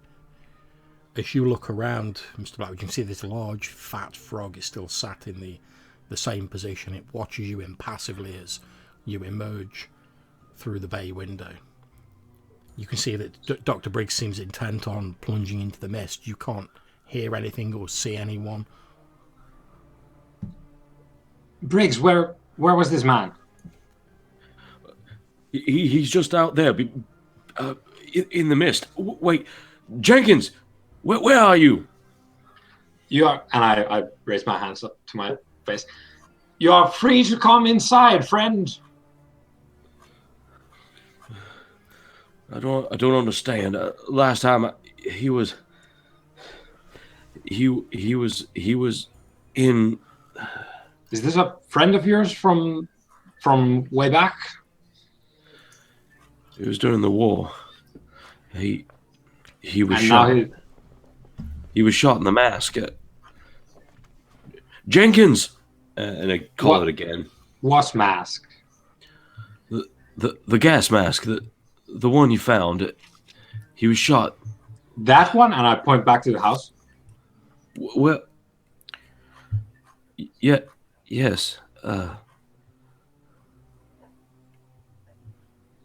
Well, he was shot. And I start pacing back and forth. So, a man gets shot through the eye, and now he's here. Well, he I heard him. Perhaps our good friend Benjamin cannot hold his liquor. Maybe he should retire if he's seen things in the mist. I assume you're speaking about me, sir, but I shall kindly let you know that I can certainly hold my liquor, but perhaps maybe I've heard something wrong. Benjamin, I'm sorry, my friend. It's been a long day. A lot of time on the road. Perhaps it was the tree, the branches on the windows. It may be this place has an effect on people. It is quite an isolating place. I was about to tell you, Mr. Blackmore, that your servant that you've just inherited might be not entirely in control of his faculties. I caught him talking to the wind, it would seem. I didn't find any candles. I would say, well, we have lamps. Oh. Was Clarence outside as well? No, he was in the servants' quarters. Just having a conversation, a rather heated debate with himself. With himself? Mm-hmm. Well, at any rate, let us go inside. Your friend apparently is not here. I look to Briggs. Let us go sit down for a minute. And before nightfall. I shall go talk to Clarence. Clear this whole thing up. Okay. Perhaps that is a fine idea. I do not like this mist, and I won't lie to you, Benjamin. I'm not particularly fond of this house, but let's go back inside. Perhaps with a good night's sleep, we shall see tomorrow in a better light. Yes, and if it comes to that, I have brought you both here. I will rent you rooms in the town, whatever they have available, and I will pay for your upkeep in a different location if you so desire tomorrow. No, that's quite all right. Besides, I've played enough of these games to know that you never split the party, so perhaps maybe we'll just all be... Sorry, I had to break that fourth wall. just a little. Perhaps it would be best if we all just got a good night's sleep and looked at tomorrow in a fine way.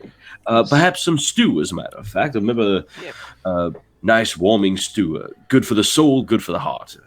Let's all go in there. Yes. Perhaps you and Mr. Langford can look into the stew while I converse with Clarence and clarify the situation. Mm-hmm. Wonderful suggestion. Perhaps we could find some delicious crusty bread and butter to go with this this fine stew. And you say, Mr. Langford? Sounds excellent. Wonderful. Of course, as you say that, there is like a sort of round, crusty loaf on the tray that was brought in earlier. Barely been touched since you guys have been devouring the cheese mercilessly. Hey man, cheese is delicious. Mm-hmm. Okay. I'll try and clean up a bit of the mess as well, or the glass that's been. I don't want poor Clarence cutting himself. Okay, not a problem. You start diligently clearing up all of the glass. Can you please make me a roll plus look? Sorry to interject, but can I make a help roll? I might need that help because I got a 4. You can indeed make a roll to aid another person. So you roll 2d6 plus your trust for the person in question. And that means my trust would be +3. Is that right? Mm-hmm. Because there's 3 of us. Okay. Well, no, it's how many points you've allocated to that person. You get 3 points to allocate. It's to out of 3. People. Yeah. I trust one of you more than the other. I will not say which. Ooh. All right. Well, I rolled an 8, and yeah. So you get +1 help. Okay. Yes, you get +1 to your roll, Mr. Langford. What was your? That's a total of 5, John. Okay. Well. Okay. As you're cleaning And up, like you are because you helped him, Mike. You are now sort of implicated in whatever consequences occur, you're sort of involved in them. Okay, so as you're sort of cleaning up this glass, Mr. Langford, Dr. Briggs, you spot that he's sort of picked up a fractured shard of glass that he's obviously putting too much pressure on, and it's going to break in his hand. And you sort of put your hand out to sort of like try and push it out of his hand. But as you do so, Mr. Langford closes his hand on this glass, and it fractures, cutting both of you on the hand. Quite a deep cut both of you sustain.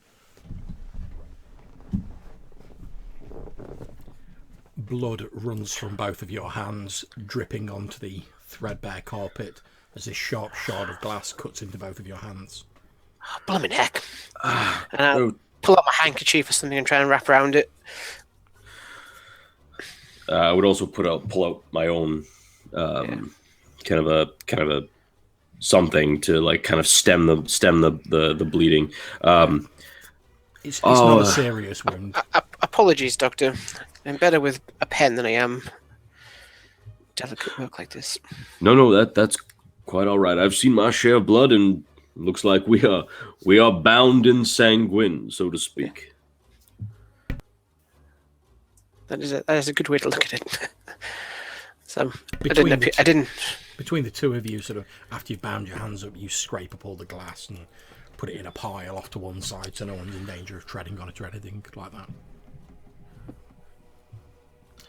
So while this is going on, what are you up to, Mr. Blackwood? So I will head into the servants' quarters in search of Clarence. Okay.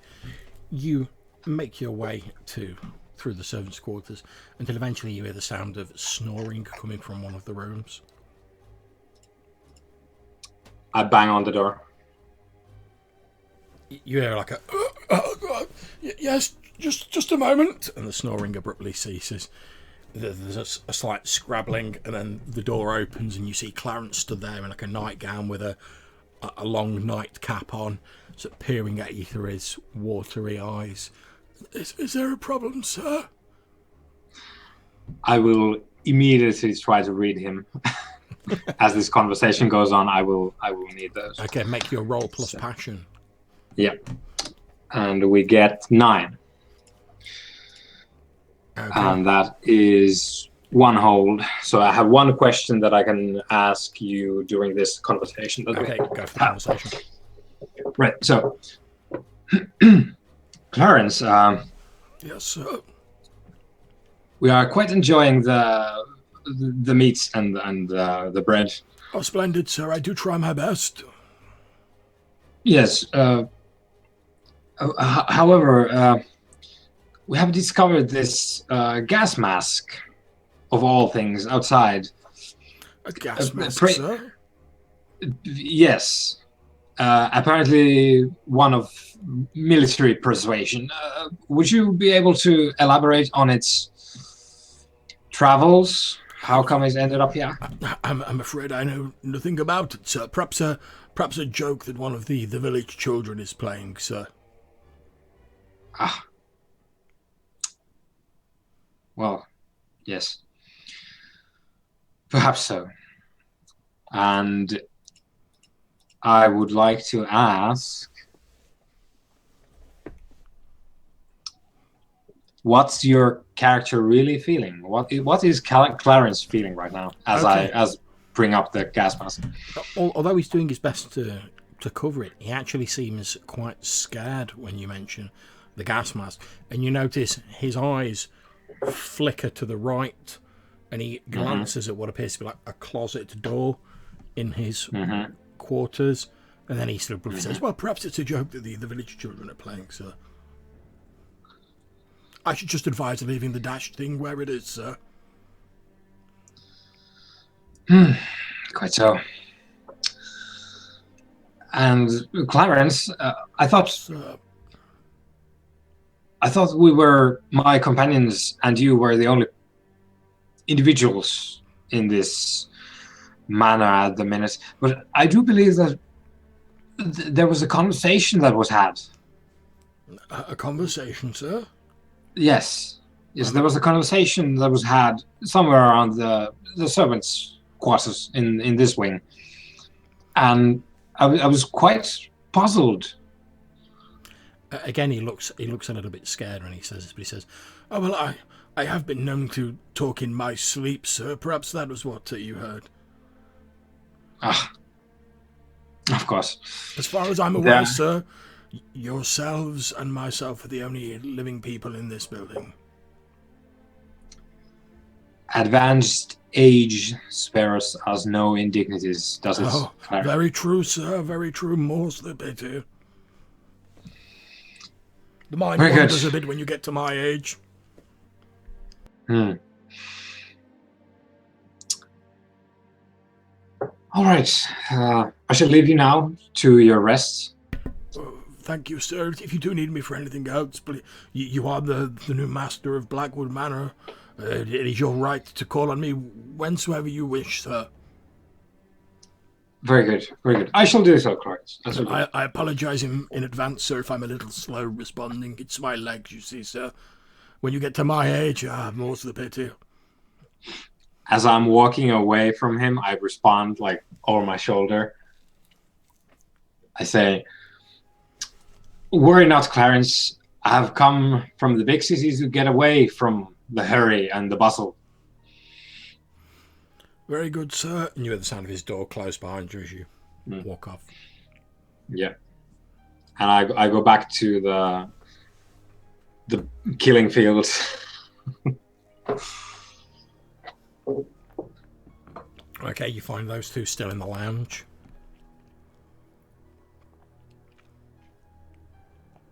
Darkness is slowly starting to fall outside, given the time that's passed. There's still this thick fog hanging in the air, but the sunlight that you could see lit from behind, causing it to be this light white and pale grey, has slowly started to disappear, giving it this deeper, sort of darker, thicker look to the fog that hangs around the Blackwood estate. Assuming that you're all taking a night's rest, does anyone else have anything in particular you wish to do before you bed down for the evening? I want to read again. I want to read Mr. Briggs, my dear friend, Mr. Briggs, because I'm very concerned about his situation right now, as he's a dear friend of mine and he seems to be going through some rough patches. Okay, so Dr. Briggs, what sort of state of mind would you say that you are in at the minute? Obviously, yourself and Mr. Blackwood know each other very well.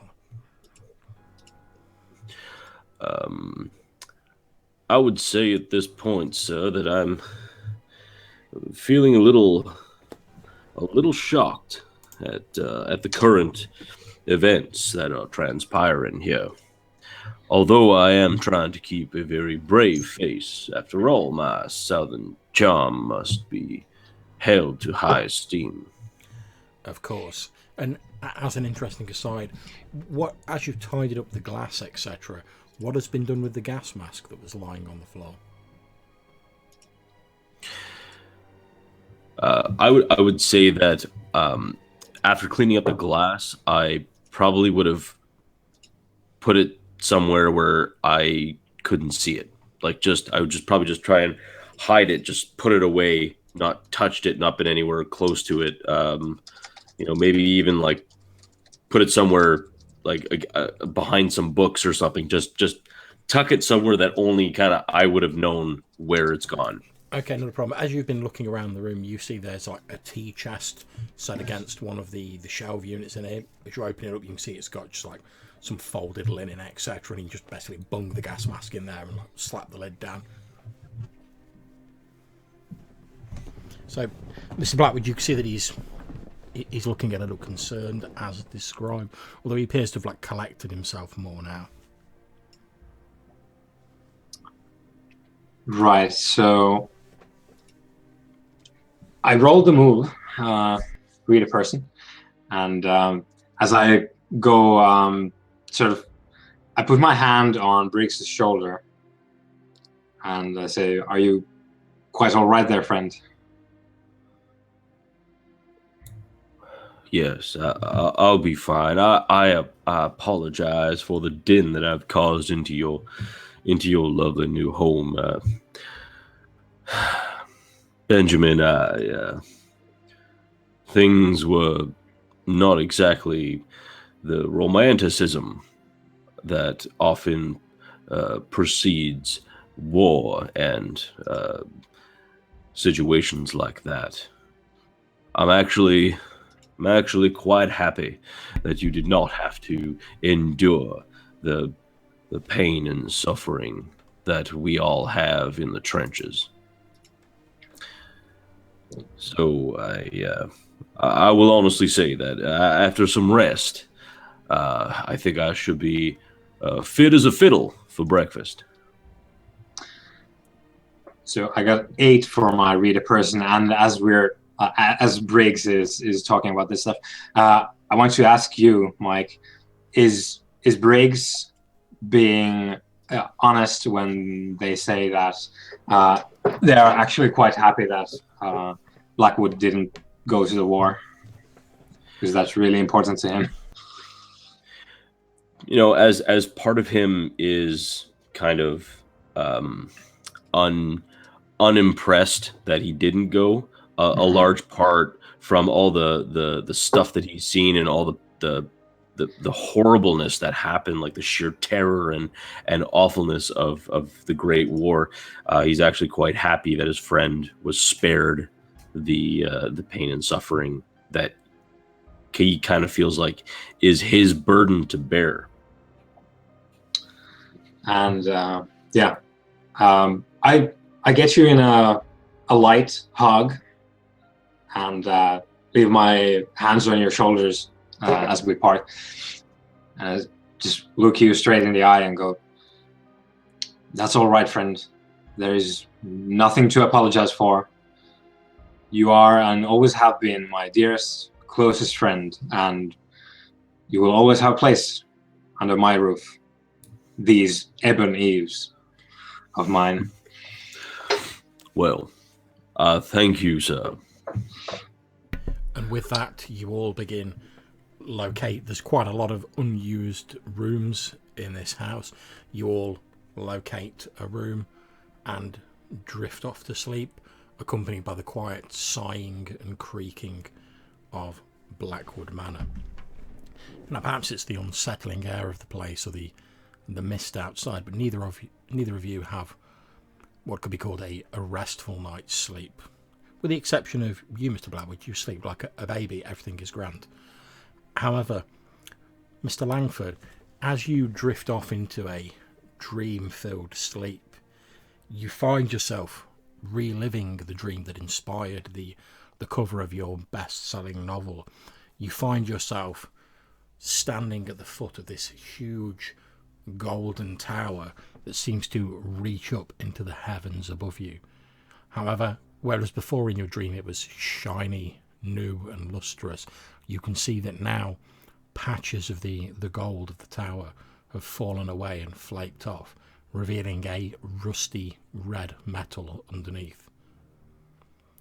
Previously in your dream, the door of the tower was shut, and as you went towards it and you reached out your hand to the door handle, that was when you woke up and you quickly scribbled down what it looked like, because you were so intent on getting it as the front cover for your novel.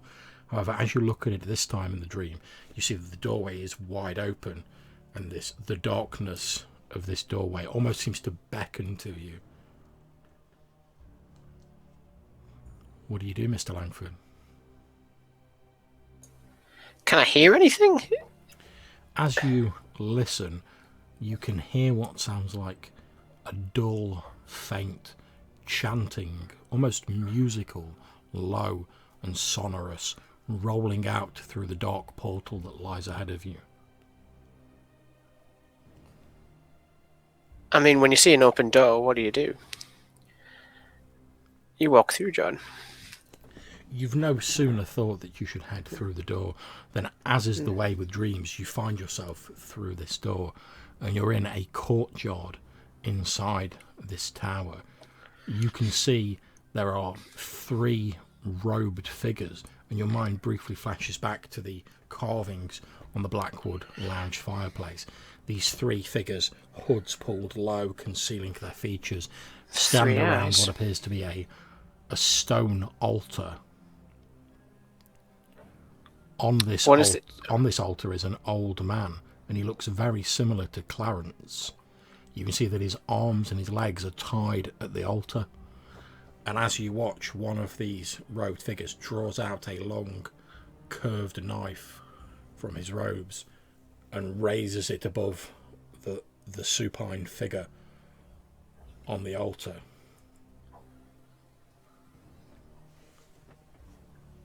I will take in this scene of morbidness and confusedly sort of usher out Clarence. The figure on the tied to the altar turns his head towards you and he's like, "Help me." The robed figures don't react to your presence. You see this figure with the knife has lifted the knife high up. You can tell from the twitching of the muscles in his arms that he's about to bring it slamming down into the figure on the altar, Clarence. I will shoulder barge this unsavoury fellow. Okay. You, as is the way with dreams, you find yourself propelled more rapidly than you could move in real life, and you dive towards this figure, tumbling into him, wrestling, the robe fluttering everywhere, grabbing hold of his knife hand, and the two of you tumbling onto the floor. As he rises up, his hood falls back, and you find yourself staring into your own face.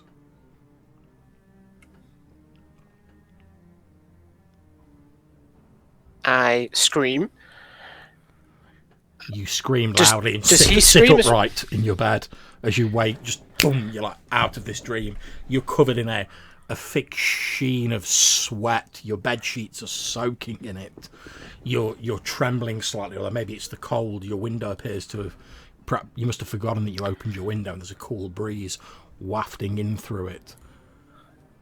Your heart is up in your chest. I quickly grab my notepad and my quill, and I will quickly scribble down the events of this dream as I have wanted to do, like I have for the tower in previous dreams. Not a problem. You start scribbling furiously. What kind of morbid dream is this place inspired? This will be great for my book. And speaking of morbid dreams, we then of course turn to Dr. Jonathan Briggs. As so many nights, you once again find yourself on that mist-shrouded field in no man's land. The soft dirt softened with tears and blood beneath your feet. The shells exploding in the air above you.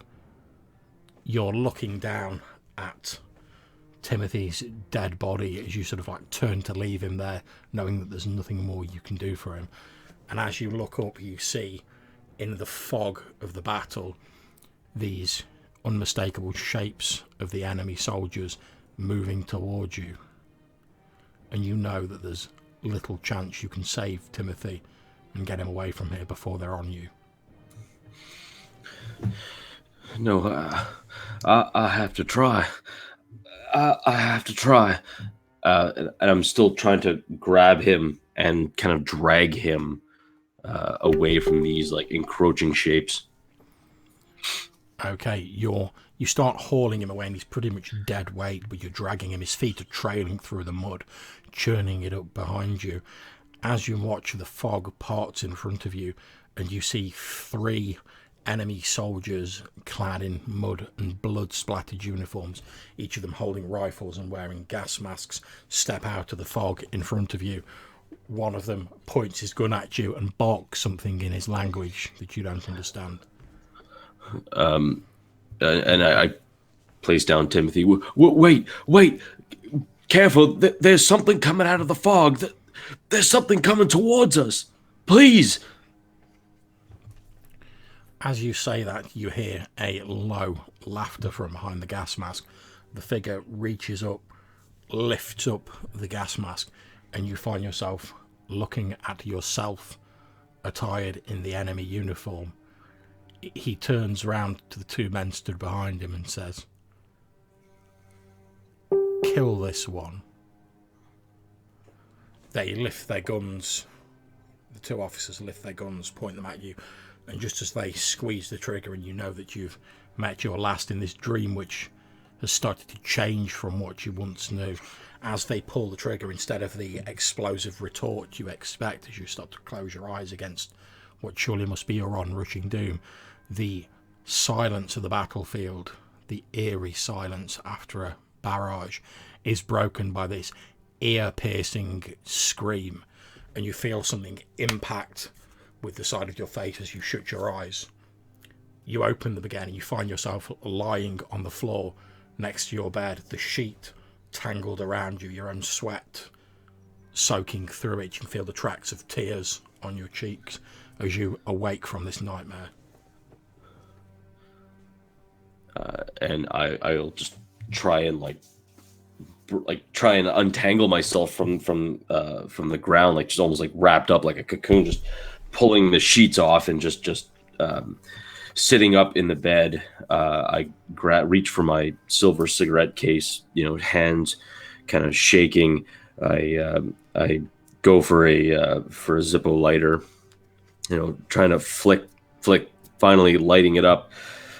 Feel like hearing that initial kind of burn. I put my head in my hands and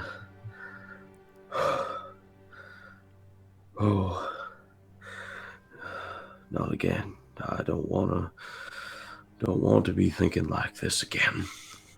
And just getting that kind of draw from that smoke. Indeed. I let the curl of smoke kind of waft through, reaching up towards the ceiling and kind of dimming out the light. Okay, at this point, can I ask both Dr. Briggs and Daniel Langford to please make me a roll plus reason?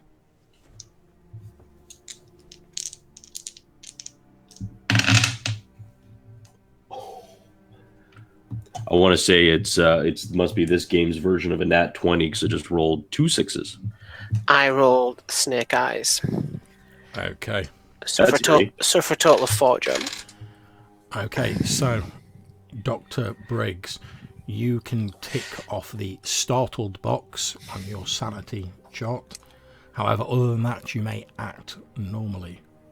You are startled, but you're still in control of your faculties. And let's face it, anyone would be startled having gone through what you've just gone through. To yourself, however, Mr. Langford, you can tick off the top 2 boxes of your sanity. I do have the how to rattle thing, by the way. I don't know if that makes any difference. You can tick off just the first one. So you are startled, and for the next day, you will be at -1 to your rolls. As you're struggling to shake off the effects of this strange dream that you've had. Awesome. Meanwhile, Mr. Blackwood, you have had a lovely, restful night's sleep. However, your restful night's sleep is broken by this ear-piercing shriek.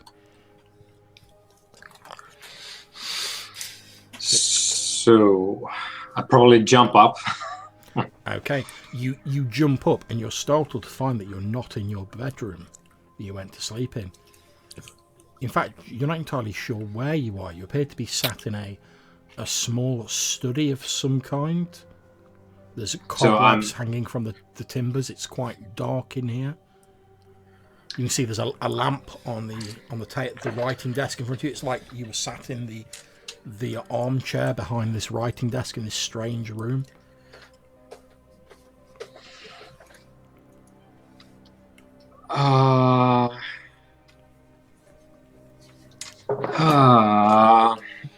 Is there a light source in the room?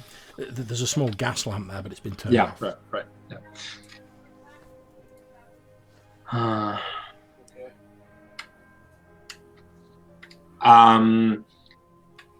As I get my bearings, I'll tentatively try to call out to my companions. I'm like, Briggs! Okay, Briggs, having untangled yourself from your sheet and you're wandering about smoking your cigarette, you hear a muffled voice that you recognise as your friend Mr. Blackwood going, Briggs. It seems to be coming from sort of like further down the corridor you're in, from the direction of a study that Blackwood pointed out to you as you were choosing your rooms, where he said he'd looked in earlier. The voice sounds weirdly muffled though, like almost like he's shouting through a pillow or something similar. Ben, where are you? And I'll start walking towards where I hear the sound. Okay, you walk into this study, and you can hear Mr. Blackwood sort of calling out to you, but it's as though his voice is coming from behind one of the bookcases in the study. Oh, odd. Okay, I'll start to kind of like still try and get as close to the sound as I can, just to find out where the sound. Okay. So as you're looking around this room with your now lit lantern, Mr. Blackwood, you can hear from, it sounds like the other side of the far wall of this room, you can hear your friend Jonathan calling to you. Briggs, I'm right here. This way. I'm not sure where, but I'm here. And help? All right. Well, hang on a second. And I guess if I'm like near a bookcase, I'll try and pull on it to see if I can. Okay. Can you make me a roll plus luck? Ooh, plus luck.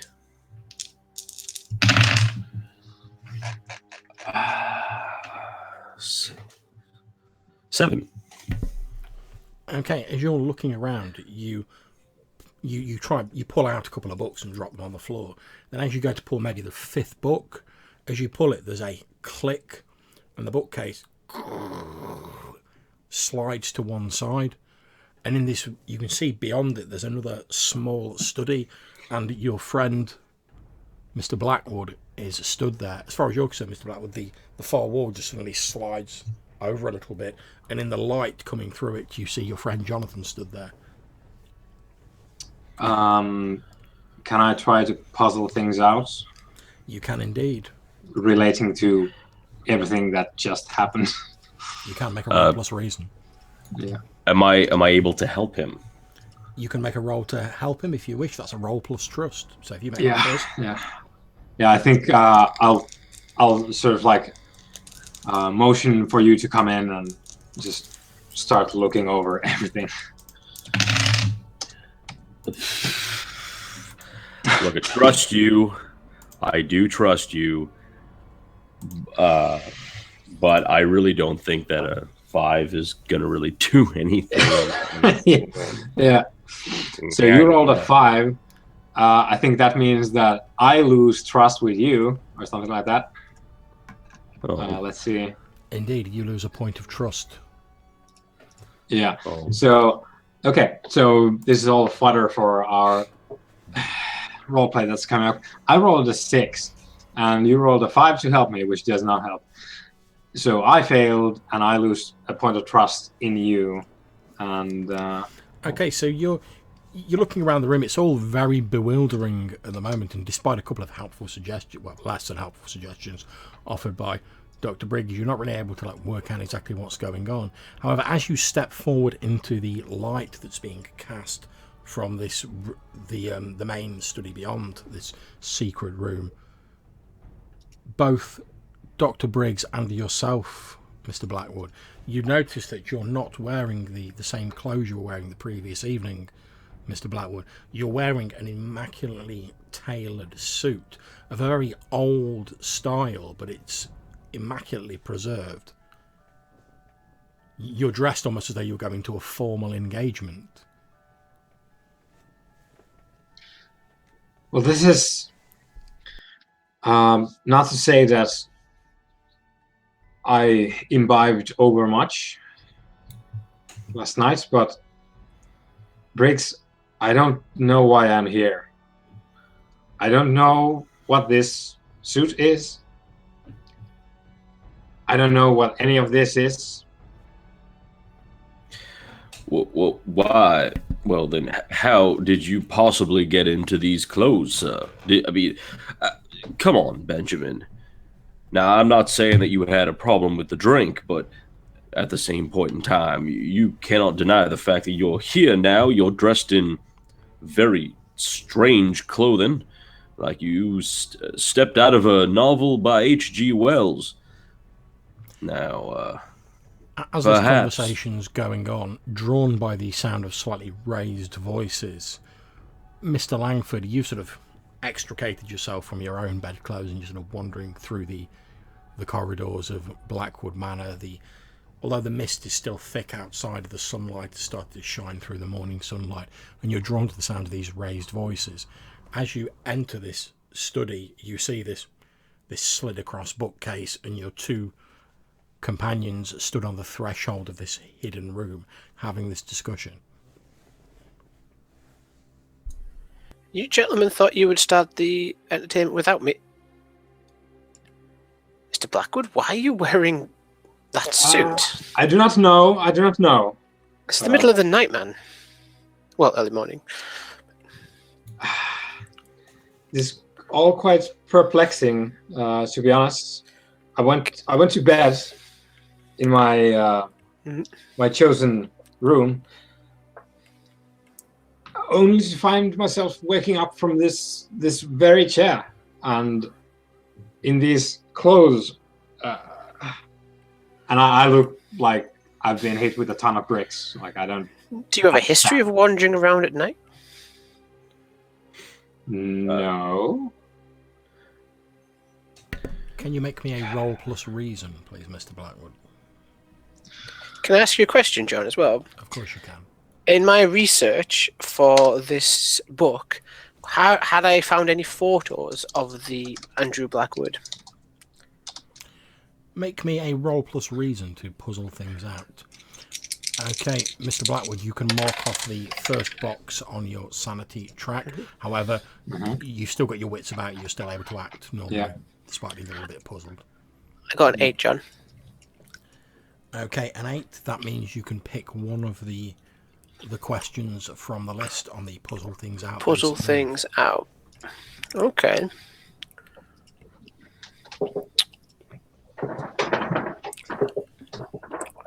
Okay, I'm gonna ask, what is this? And the question I'm asking is this the suit?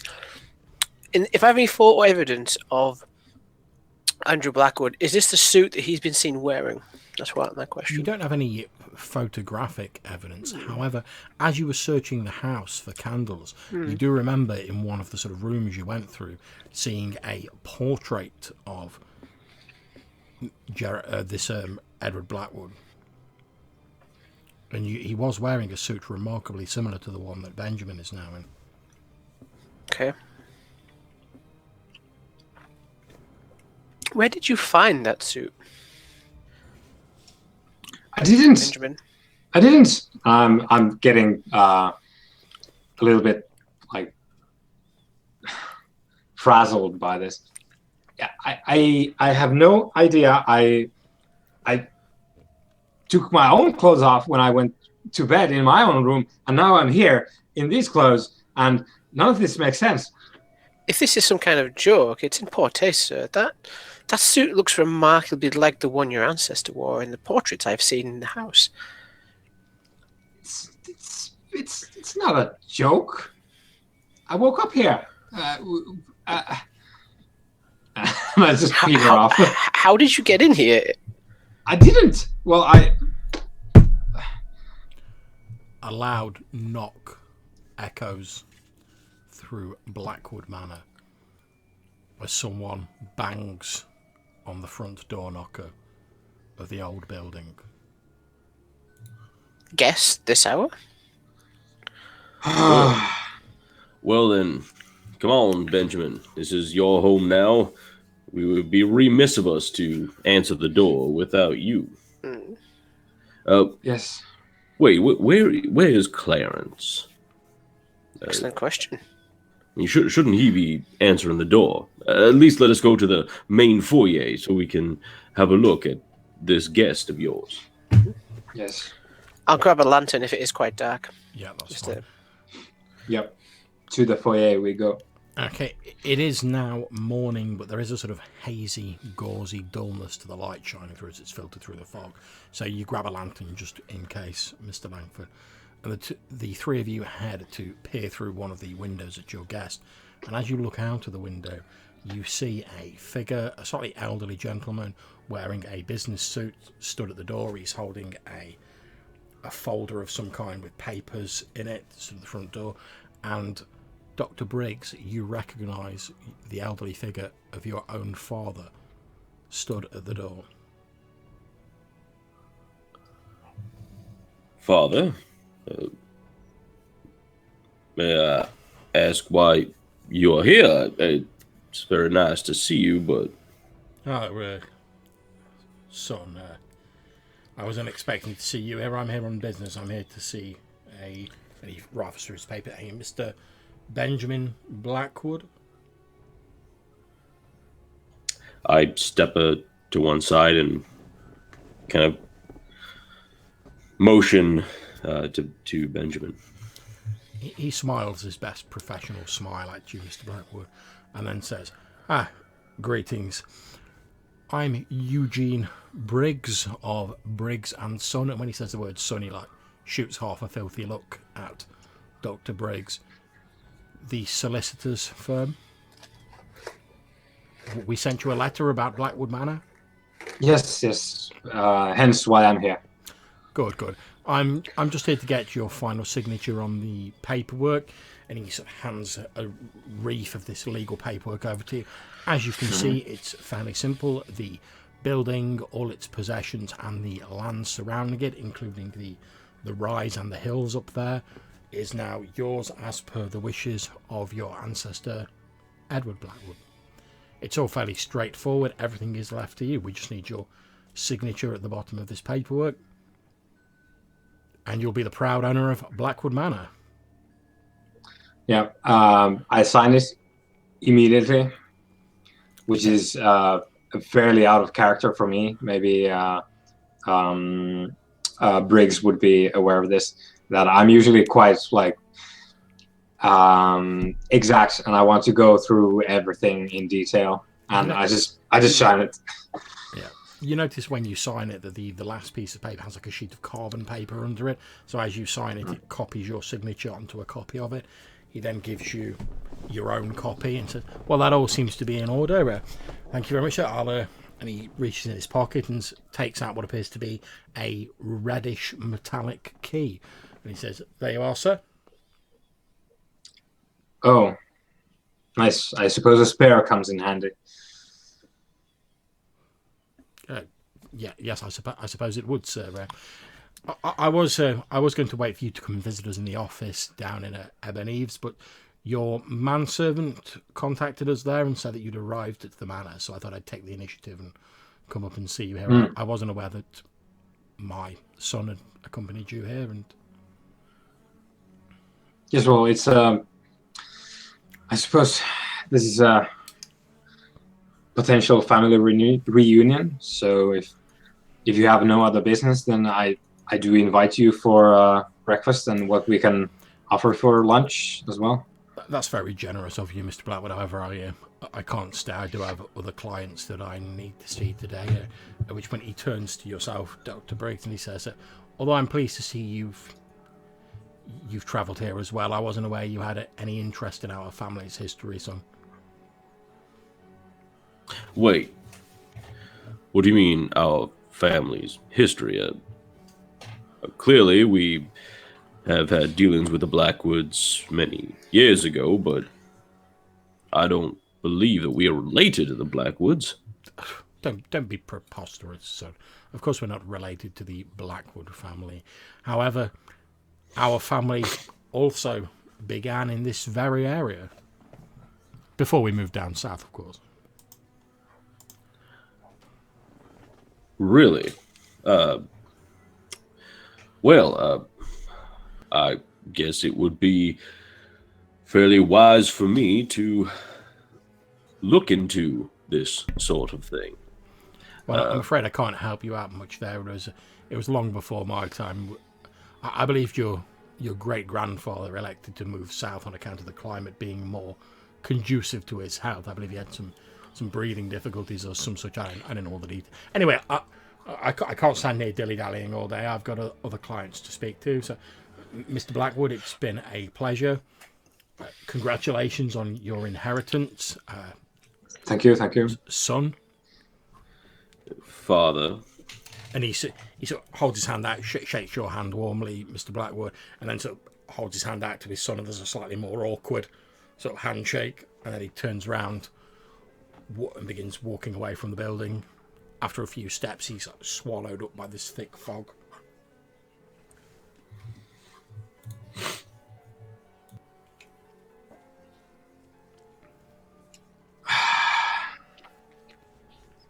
Sorry for it. Any parts I may have played in the awkwardness, Briggs. Oh, no, sir, do not worry about a thing. Any awkwardness was always only made by our own family interpersonal problems. Although I'm rather surprised that we are part of this town, much as you are. It's something I've not known. Yes, well, I've been living in the city as well for my whole life. My parents were there, their parents were there. It's not like I'm a local. Fair enough. And how about you, Mr. Langford? Do you have any idea if your family had once come from these mist-covered hills? That is a very interesting question, John. Do I have any history here? Would you like to make some kind of roll? Okay. I think perhaps you're trying to puzzle things out, so it's plus reason. Okay, so that's 10 plus 2, so out of 12. Okay, I will tell you then that you are aware there was a branch of your family that came from around this area, sort of like way back when, but you don't know exactly where they lived. I mean, they sort of moved and spread all over the place. I have a couple of distant relatives, a good doctor, but nothing, shall we say, recent, a long time ago. Do y'all find it odd that the three of us just happen to have family that come from these parts? and we're all tasked to go into this home, clearly for no other purpose other than to live in here. Do y'all find that a little out of sorts? It's an odd coincidence, I'll grant you. It is remarkable, I would say. Yes, it's something. As you say this from behind you, suddenly hear a "Oh! And you turn around to see Clarence stood just behind you in the main foyer. He's like clutching his chest and he's like falling to his knees. His face has gone a slightly unhealthy, like blue colour. Obviously, Dr. Briggs, you're like, this old guy's like having a heart attack or some kind of seizure. He's like clutching his chest. He's like,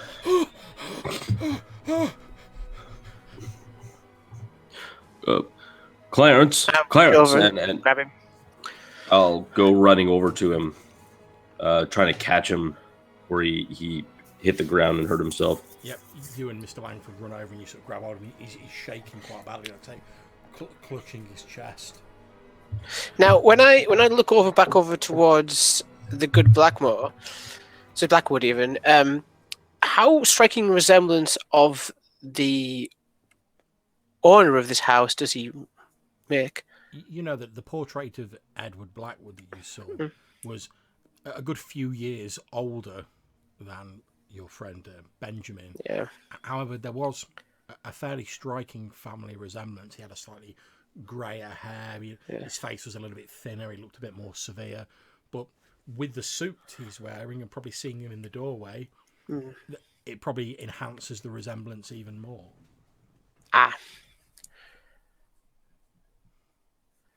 It's okay, Clarence. It's just your good friend Jonathan. I shall go get some water. I'm ever so sorry, Master. Seeing him there rather gave me a funny turn. I shall go get water and maybe some towels, and I head into the servants' wing. Yeah, no problem. You easily get. You enter the servants' wing. You can see the door to Clarence's room is open. Yeah, and that's where I go. Okay. You head into his room. It's a fairly Spartan room. There's a small bed in there, a little night table, a jug of water next to it, a little glass. There's the closet, the door. You can see he's got his clothes for the next day folded out neatly on a chair. I'm going to rummage through the closet. Okay. You open the closet, and inside it there's like a small wooden pole that you might use for hanging garments on, and you can see that there is a small wire coat hanger is the only thing in there hanging on this pole, but there's no clothes on it.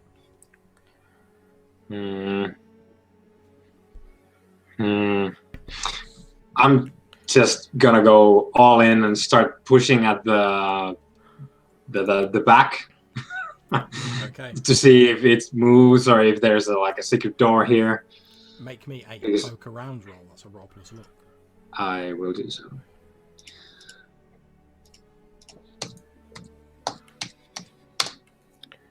It's an 11. Okay, that means you may select one of the following from the list. Yeah.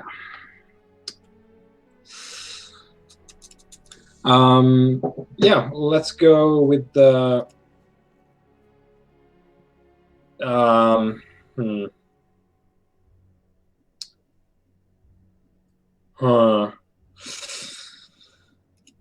let's go with a clue if you got one. If you think it's a bad idea, then we'll pick hidden threshold. Okay.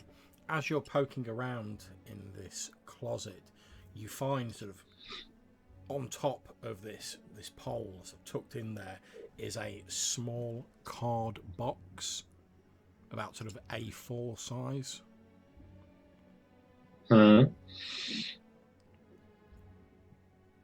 Right, so I take that out, lay it on the bed. Okay, you take it out, you lay it on the bed, presumably open it. Yeah, I'm gonna use the key that I just got to lift the lid. Okay, you gingerly, with the edge of the key, lift the lid of this card box, and inside you find what appears to be a chalk pastel drawing of a man who bears a striking resemblance to yourself, although a good deal older. And also inside the box is what appears to be a small curved knife. John, is this the spectacularly weird and fateful item that I have inherited from my dearly departed? The strange knife? Yeah, because it's we haven't defined what that is yet. So it is indeed. Because obviously everything in this house and all the personal possessions are now yours. Yeah. And indeed, as you reach out and you very gingerly touch this knife, you do get a strange sense of familiarity. As I say, everything in this house belongs to you. But as you sort of like lift up this knife and peer at it curiously, it does feel, you get this feeling that it belongs to you. Yeah, and I think as we pan back out to Clarence having a heart attack, it seems as if there's almost like grooves on the handle of the knife where my fingers like fit exactly. Indeed. And as my I pale in my face, and let's take it back to the foyer. Okay, not a problem. Whilst Mr. Blackwood is out of the room and the two of you, Dr. Briggs and Mr. Langford, are sort of helping support Clarence, he pulls you closer, Dr. Briggs, and he says, "Look, we haven't got much time. You've got to get out of here." What's wrong, Clarence? His voice barely a whisper. He says, "It's the mist. It shows you things." What do you mean it shows us things? Come on, man, make sense. As you say that, you think back to hearing the voice of Timothy in the mist, and almost as though he's seen something in your eyes, Clarence goes, "You've seen it too. I can tell. That's how it starts." Yes. All right, I think I understand. Now, Clarence, how long have you been living here? Quite a while. Have you Over 40 years, sir. Have you been hearing a lot of things in the mist? Have you been seeing a lot of things in the mist? And as the camera pans in on the palsied, panic-stricken face of Clarence, that is where we will have a short intermission, gentlemen. I assume everyone's okay with proceeding if we have a sort of short 5-10 minute break.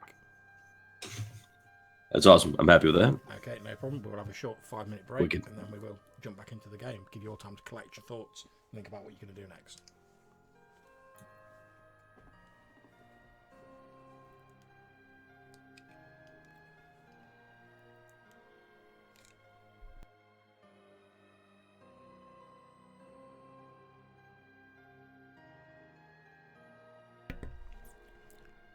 To anyone who's watching this on Twitch, this is a game run using Tremulous, a Mythos-based game powered by the Apocalypse, so using the same rules as Apocalypse World, Dungeon World, and a few other games.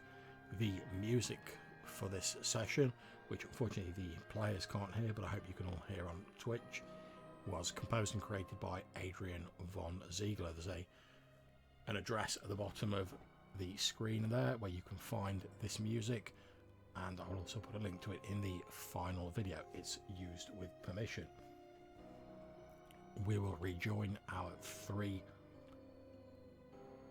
heroes, I suppose you could call them, in 5 minutes after we've had a short break. We hope you'll stay with us when they will continue their exploration of Blackwood Manor and the strange events surrounding it. We hope to see you all then.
If you've just joined us, we're on a short intermission.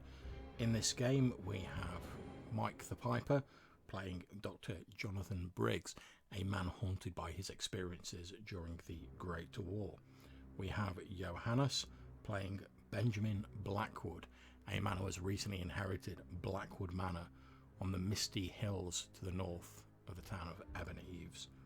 And last but by no means least, we have Matthew playing Daniel Langford, an author who wants to write a history about the grisly doings of Edward Blackwood, a distant ancestor of our own Benjamin Blackwood.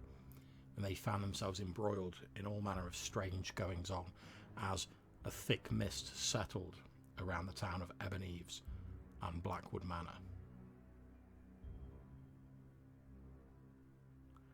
We hope you'll join us for the rest of the session when we continue after this short intermission.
Righto.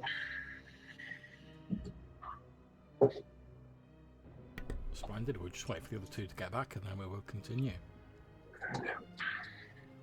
How are you finding the game so far, Johannes?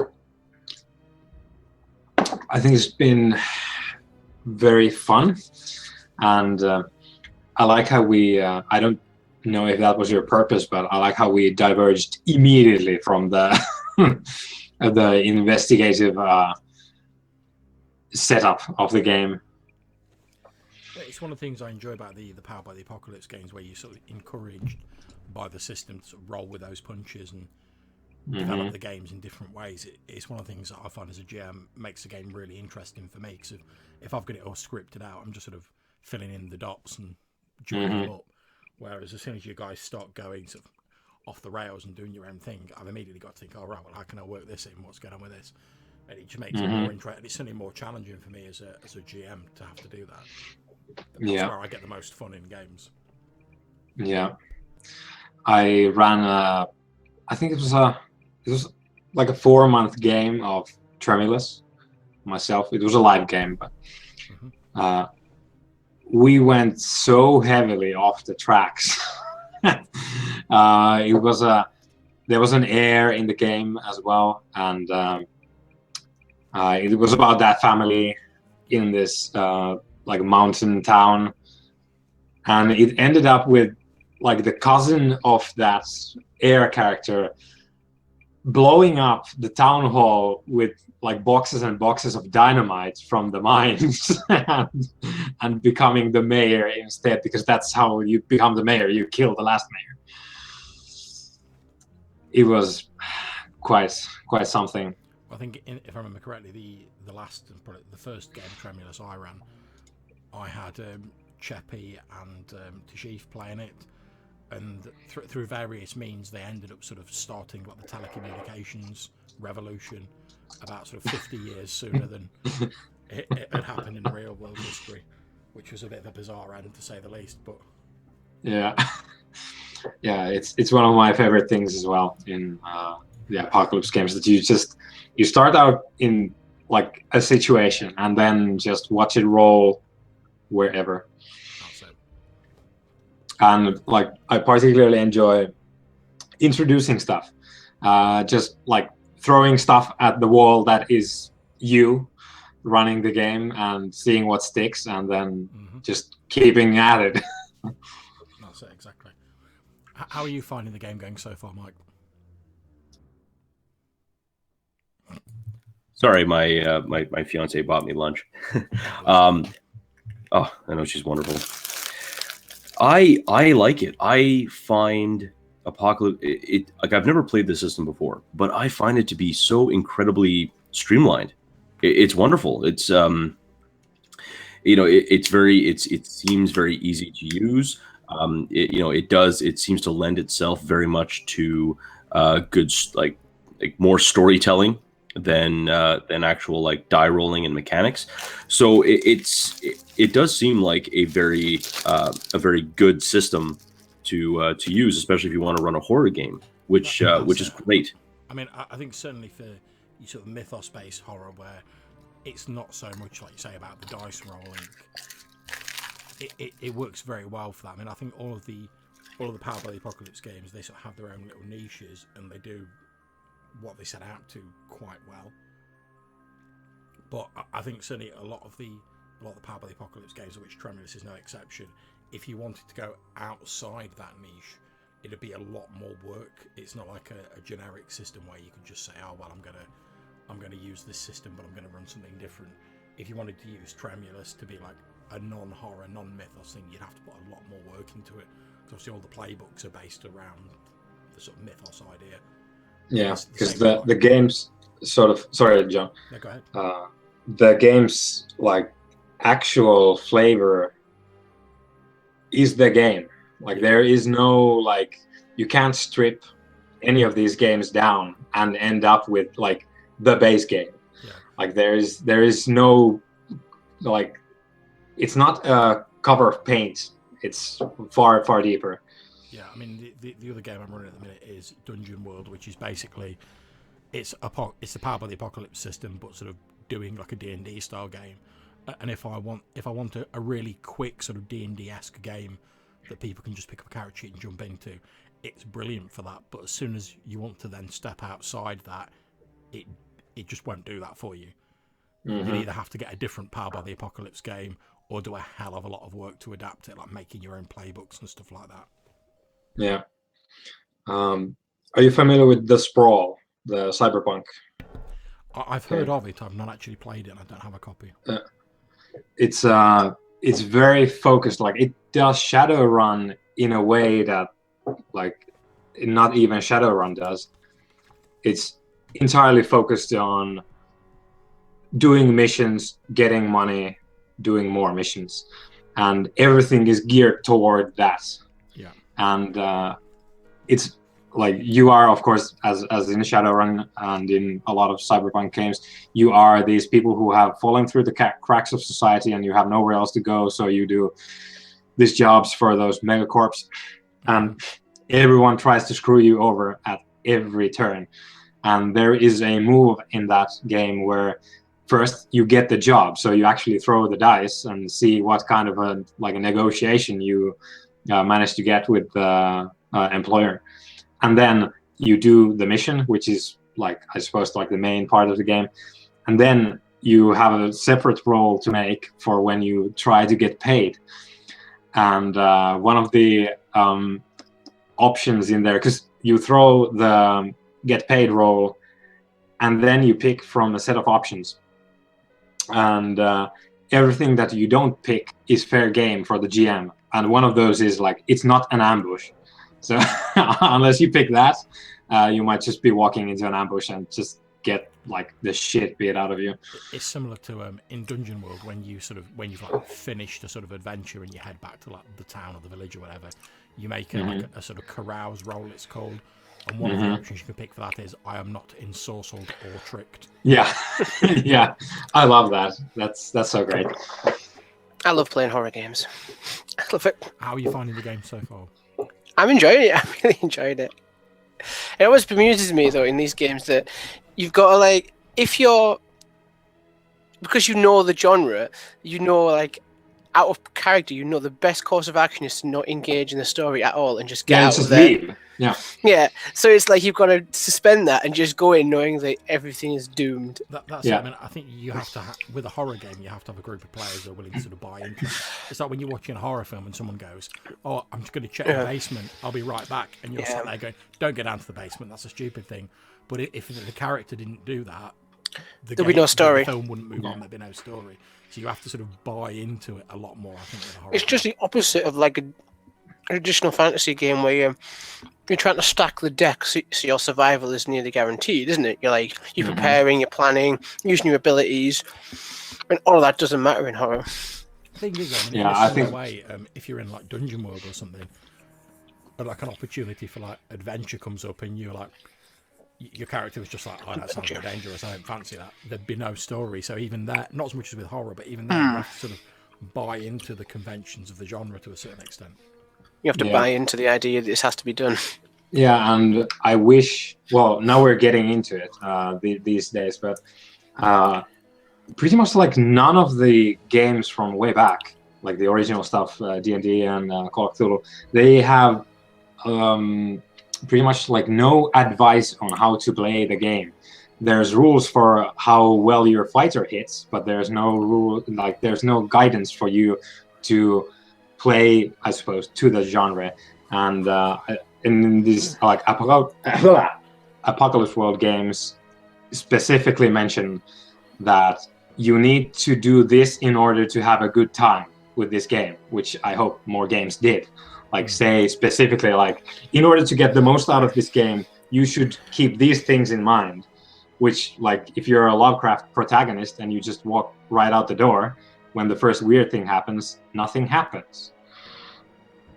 And Lovecraft's protagonists, pretty much all of them are like morbidly curious. Like nothing stops them. They just keep going. Oh, human remains. I better keep at it.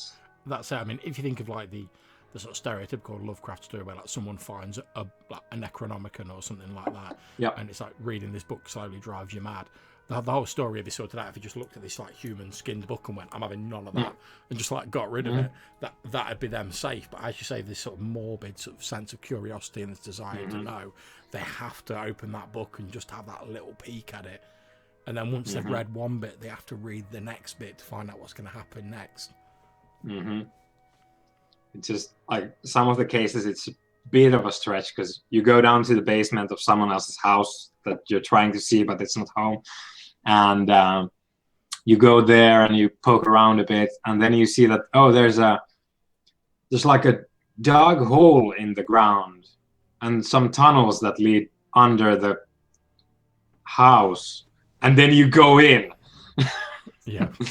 Okay. No. If we've got everyone back, is everyone good to go? Yep. Okay. So the camera, as we've got Langford and Briggs holding the body of Clarence as he's sort of like still clutching his chest a bit, he's just leaned in to Briggs and said, "The mist shows you things, you've seen them too." And Briggs, refresh our memories, what was the last thing you asked him? I had asked, how long have you been in this house and been exposed to this mist? As the camera sort of pans down on his palsy, pale face, a slight blueness lingering around his lips, he says, 40 years.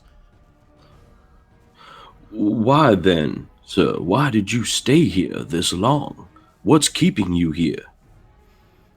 He pulls himself a bit close to you. You feel like there's not much strength in his limbs. He feels like quite light. He's like a bundle of twigs held together inside his clothes. And he says, "The mist, it doesn't let you leave." Now, no. Well, can I use one of my, like, I guess some of my medical kit to kind of help him, like heal him up? Cross off one of your doses of your medical supplies, and you get the smelling salts out, etc., to help him out, and he does start recovering a little bit. And then he says, "Quickly, I can't say anything when he gets back. If you there's There's a family tree in the library. If you look in it, you'll understand. And then, as he says that, Benjamin comes walking back into the room, still wearing this suit, and it's almost as though Clarence just closes his mouth and just stops talking. As soon as he enters the room. Did Daniel hear any of that?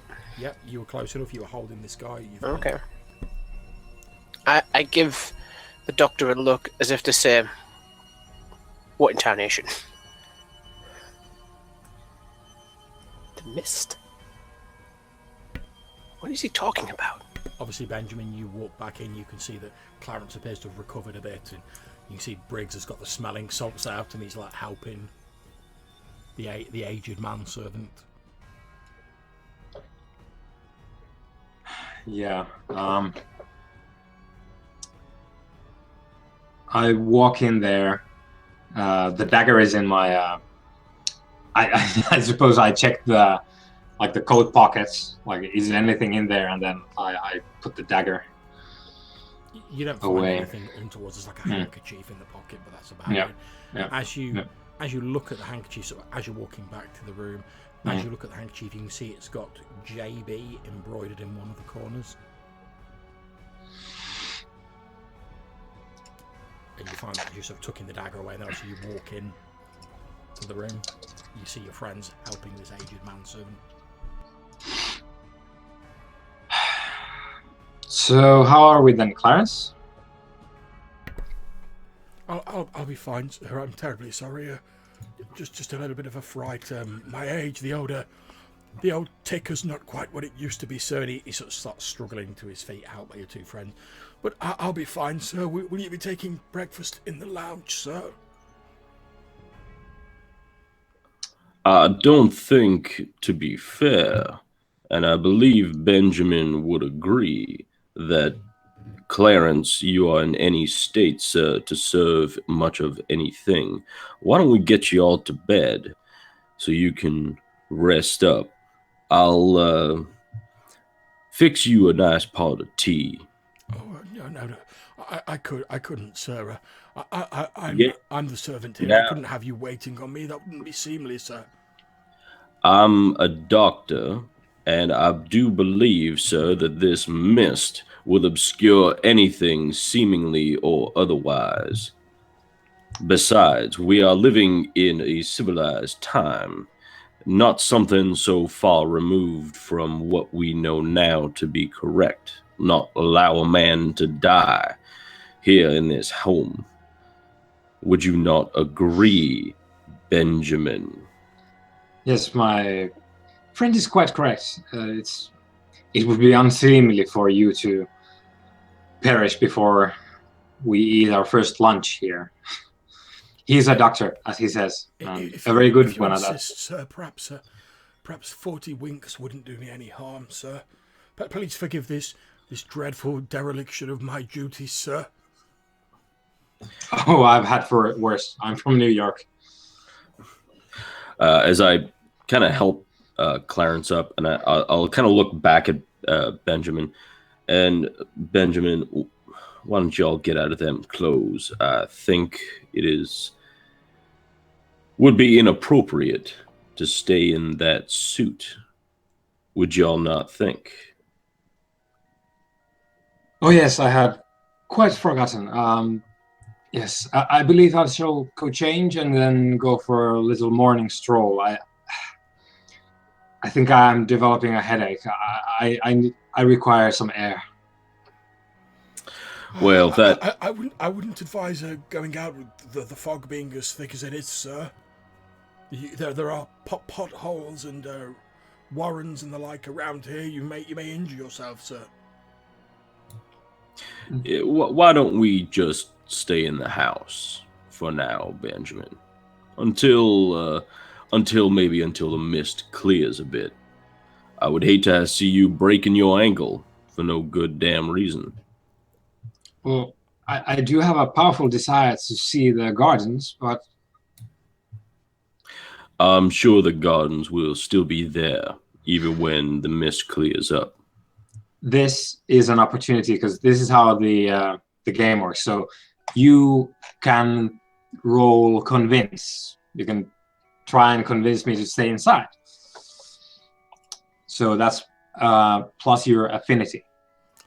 So that's 2d6 plus your level of trust in him. No, that's the affinity stats. Oh, apologies. I think so. Yeah. You are absolutely correct. I apologize. Yeah.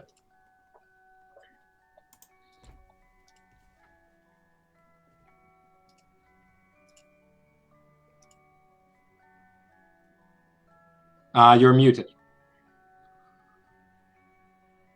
By the way, that's a thing that happens a lot. Trust me. Trust me. Let's see what we got here. So for PCs on a 10 plus, they'll do it. They gain a point of lore, yada, yada, yada. Okay. So if they... What did you roll? I rolled an 8. 8. Okay. So basically what happens, there's a misprint on the character sheet, which is quite annoying. So the only thing that happens on a 7 to 9 is if I refuse, I'm acting under pressure. So anything I do next is going to be influenced by a die roll with the acting under pressure move.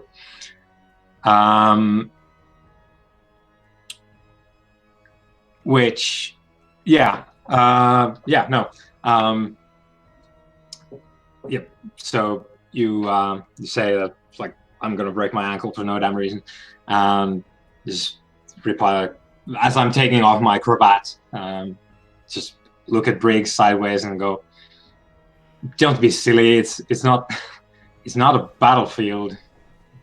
It's a garden. Okay. Well, then fine. You just do what you will. Clarence, come on. Let's get you to bed, sir. Oh, thank you very much, sir. Would you like to make your roll under pressure, please, Mr. Blackwood?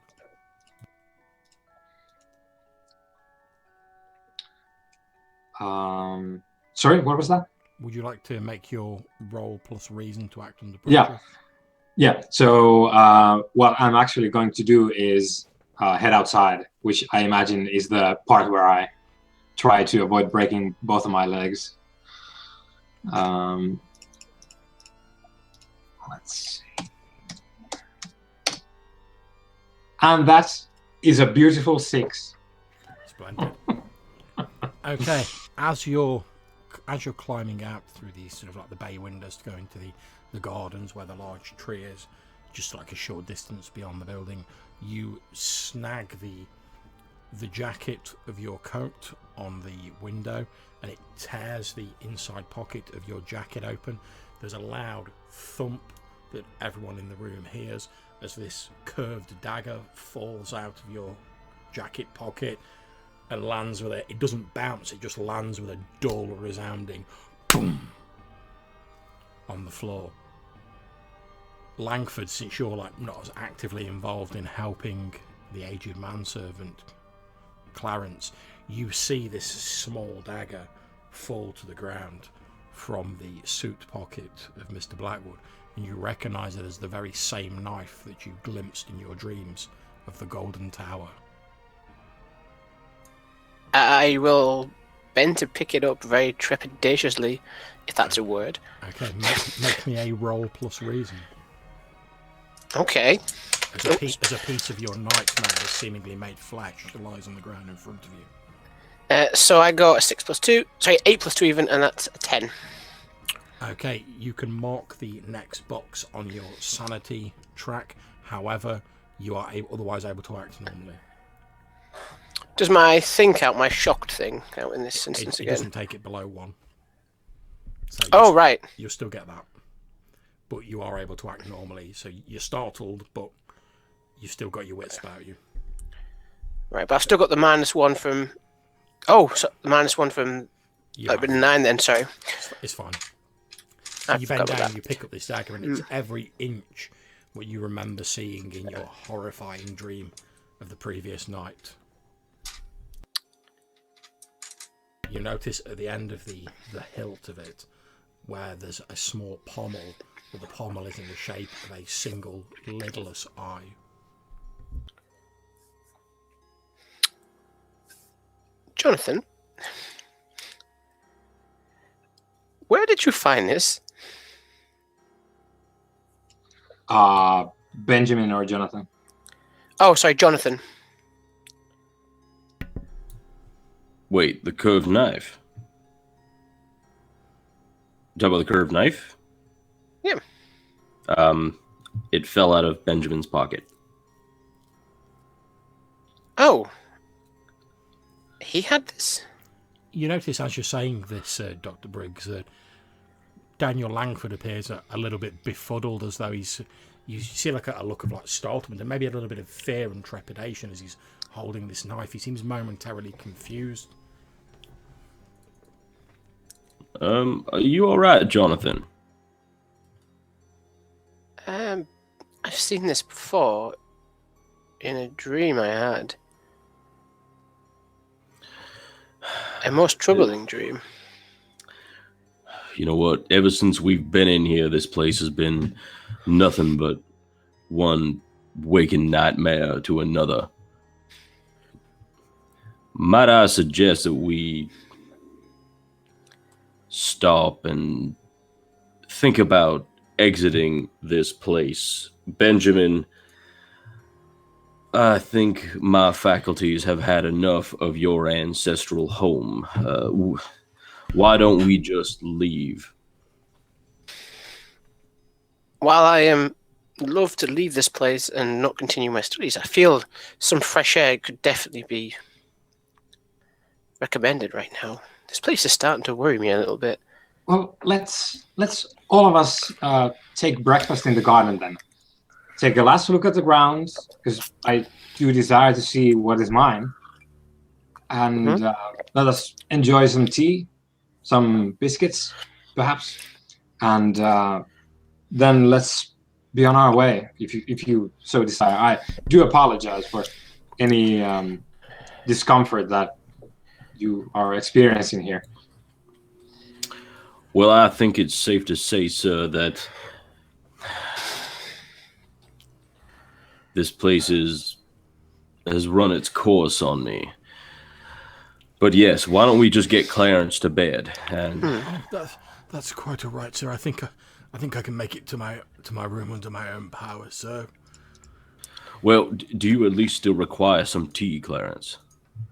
Oh no, that's quite all right, sir. I've got a jug of water in my room. I'll just have a glass of that, and then I'll settle down for just a brief cat nap, sir.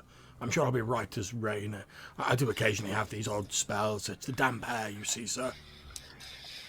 Well, then at least by the love of God, sir, take your time and do not exit your bed unless it is either necessary or you feel completely fit as a fiddle, since my advice seems to be falling on deaf ears.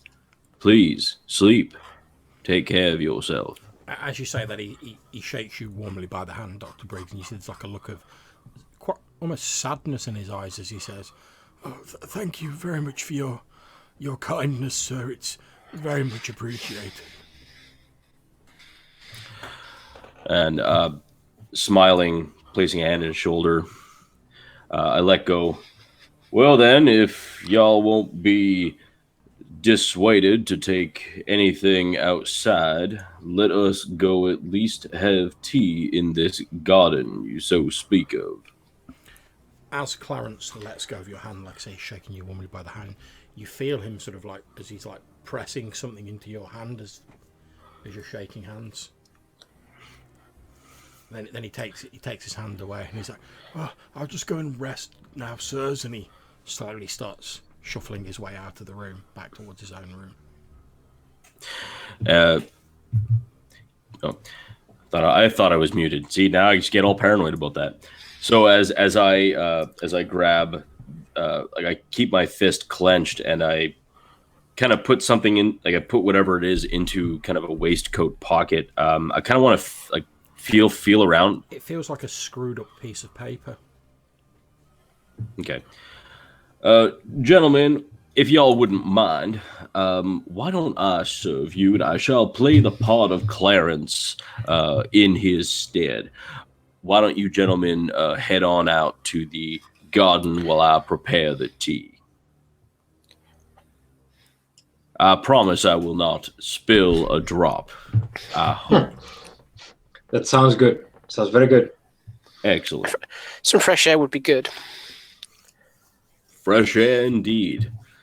Just be careful, though, if it is true what Clarence said, and these warrens and other pitfall traps, or at least potholes, just don't get the better of your feet. After all, I have only so many bandages. We shall be attentive as the natives themselves, while we sneak our way through the gardens. And I'll just go into the kitchen to kind of prepare a pot of tea while the other two do what they will.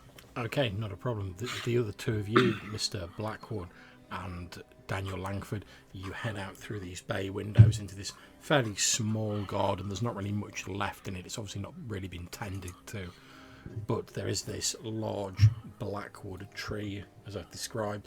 And as the two of you make your way a little bit further into the garden, you come across, on the very edge of the thickest part of the mist, what appears to be a large oblong sundial. You believe it rises up from the ground. It's rectangular, almost like a slab, or perhaps, Mr. Langford, an altar with a single spike protruding from the centre of it, where the sun would cast its shadow to tell the time upon its face. And as you look at it, you recognise it as looking very similar to the altar from your dream. Do we have anywhere else to sit? This will do perfectly fine. I think it used to be a sundial, and I'm bringing up well, not at the same time, but I'm bringing chairs in so that we have something to sit on. I find it somewhat disquieting. Something about it just seems off. Can you please make me a roll plus reason, Mr. Langford? Don't forget your -1. Yeah, I will this time. It's going to be a 4 with my -1. Okay, tick off the next box on your sanity track. However, you can act normally thanks to your ability. So, if you don't ask, I believe you're currently feeling a little bit disturbed. Would that be safe to say, Mr. Langford? Yes. So you are quite shaken by this thing this sundial that. I am down with the sickness. Aside from the point coming out of it, looks almost identical to the altar that you saw in your dream, your nightmare. I'm gonna look at because I took some notes when remember after the dream. I'm going to look at the notes and the sketches I took afterwards as a nightly routine, because I read a lot of stuff and the imagination conjures things, and it helps my writing. So I'm going to look at the little sketch I made after that dream. Does it match up pretty much identically? It looks the same. The only thing that is different is this upright, this spike emerging from the centre of it, which must be used to cast the shadow to make the hand of the clock. However, you couldn't actually see the face of it because there was a figure attached to it in your nightmare. Clarence. Is there any? I'm going to inspect it a little bit closer. There's no dried blood or anything on there, is there? That sounds like a puzzle things out roll to me. So if you can plus reason, don't forget your -1. It's just a 5 again. Okay, as you're looking, in fact, we'll come back to what's going to happen there in a few moments. Now we're going to goody. Now we're going to pan the camera across to our old friend, Dr. Jonathan Briggs.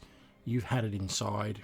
You know where the food is. It's fairly easy for you to put together some breakfast for your companions. And as I am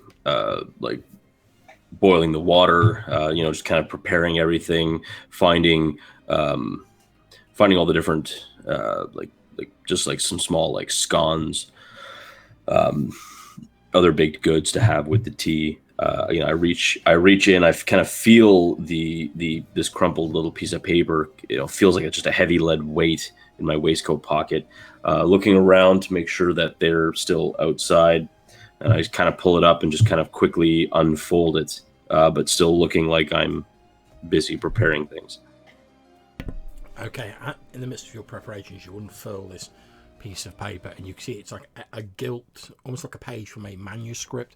From the jagged edge, it looks as though perhaps it was torn out of a book or something similar, and it appears to show the lineage of certain families that originated from the Ebon Eaves area. You see that at the very top of the page is listed the Blackwood family. However, unlike the modern derivation of the family, it's spelt W-U-D with a strange accent over the U at the end of it. So B-L-A-C-K-W-U-D.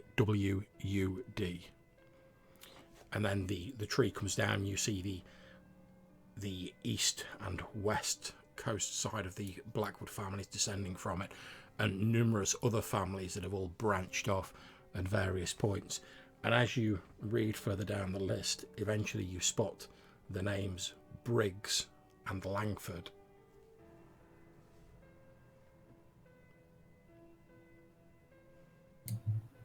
What on earth is this? We can't be related. Well, this doesn't make any sense. And as you see, there's like odd sort of ink smudges next to the East Coast Blackwood, the Langford and the Briggs entries on this page. And as you peer at them more closely, you can see that it looks as though someone with quite scratchy penmanship has drawn a small eye next to each of those entries.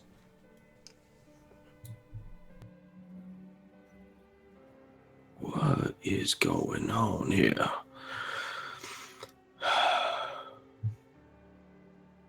What is this? Can I try and make it puzzle things out? You most certainly can. Roll for sure reason. Thank goodness, because I'm trying to I'm too dumb to figure this out. Or I'm too sick. Or I'm too dumb. I'm probably too dumb. That's why we have the puzzle things out. Oh, that's so wonderful. That's great. Oh, my stars, yes. So I rolled an 8 plus my reason, so I rolled an 11. That means you can ask 3 questions from the list, or you can gain 1 law, in which case something probably unexpected will happen. And as much as I would like to... Go ahead. How screwed am I right now? Am I going to die? How long do I have to get out of the house? Yeah. First off, what does the eye what would I think the eye represents? Okay, you know that the eye, as was portrayed originally to yourselves, had a link with a church in Ebon Eaves, and it's been drawn next to each of your family names on this family tree. So perhaps it's suggesting some link with that church or that religion. Oh man, see, then that's funny because I thought you meant like a small letter I, not a small picture of an eye. Okay, that makes more sense now. Yep. You've got another 2 questions. Yep. Is there anything significant that I may have known about my family to indicate that I would know anything about this eye? That it was either like part of some type of religious symbiology, or maybe growing up I had that one kind of like kooky black sheep relative that like kind of would have known. Or you know that your family originally came over to the Americas as part of the first pilgrims, religious travelers who came over to the New World. However, whenever you sort of tried to express an interest in it in the past, there was a great deal of inertia amongst your family, as though they really didn't want to, no one really wanted to speak about anything that happened before your grandfather like took the family down south. Okay. And I guess as the my third question, does it show then definitively that the Blackwoods, the Langfords, and the Briggs are actually like blood related, or does it show that it's kind of like families, but like that are related not by blood but by through some other most likely nefarious mean? If this diagram is at all accurate, it appears to show that all of your families are related by blood. Okay. So, after looking at this paper, I just... No, it can't be. It can't be. I fold it up and I just kind of stick it in my waistcoat pocket, kind of shaking my head. I noticed that, I guess like just staring at it, I just get this like high pitched whine, kind of like both in a realization and it just kind of like getting like nervous and uncomfortable. And it feels more and more, and it feels more and more impressive. And again, in this background, this high pitched whine, as part of something. And then finally snapping back to reality, I realize that it is the kettle that has been boiling. I grab it quickly, fill the teapot, throw in a couple of bags, and make me a roll plus reason as this sort of realization rushes in on you. That would be a 7. Okay, mark off the next box on your sanity chart. Dum dum dum. Okay, I am now shocked. No, wait. I have the list. It is. No, yes, I'm now shocked. Okay. Indeed, and you hear this high-pitched whine of the kettle. Grab it. You finish making the breakfast. Then presumably you head outside to join your companions. Yeah, with the tray. Kind of feeling a little. Like kind of almost shaking a little bit as Clarence had done. Okay, you walk outside, Dr. Briggs. You find your 2 colleagues stood next to this oblong sundial. As I described previously, you can see that Daniel Langford is like looking at some sketches. He looks quite shaken, quite disturbed by something, and he's looking from the sketches to this sundial and then back at them. And as you approach from behind him, you can see there's like a very accurate rendition of this sundial on the piece of paper he's looking at. Trying to keep my own spirits lifted. Daniel, have you been trying to make sketches of our Benjamin's estate? That had been my intention, like a doctor, but I drew this sketch last night after that dream I was mentioning before. A strange dream. As you're saying this, Mr. Langford, you're sort of stood facing the building with your back to the tree. The impressive sort of facade of this dark wood building rising up ahead of you. You can see where the attic must be, just sort of underneath the slant of the roof. There's a small round glass window. Must be some sort of attic room or a storage room up there. And as you look up at this round window, for a few moments you think you see a pale face staring at you from behind the glass. Then it disappears, as though whoever was near the window had suddenly drawn back.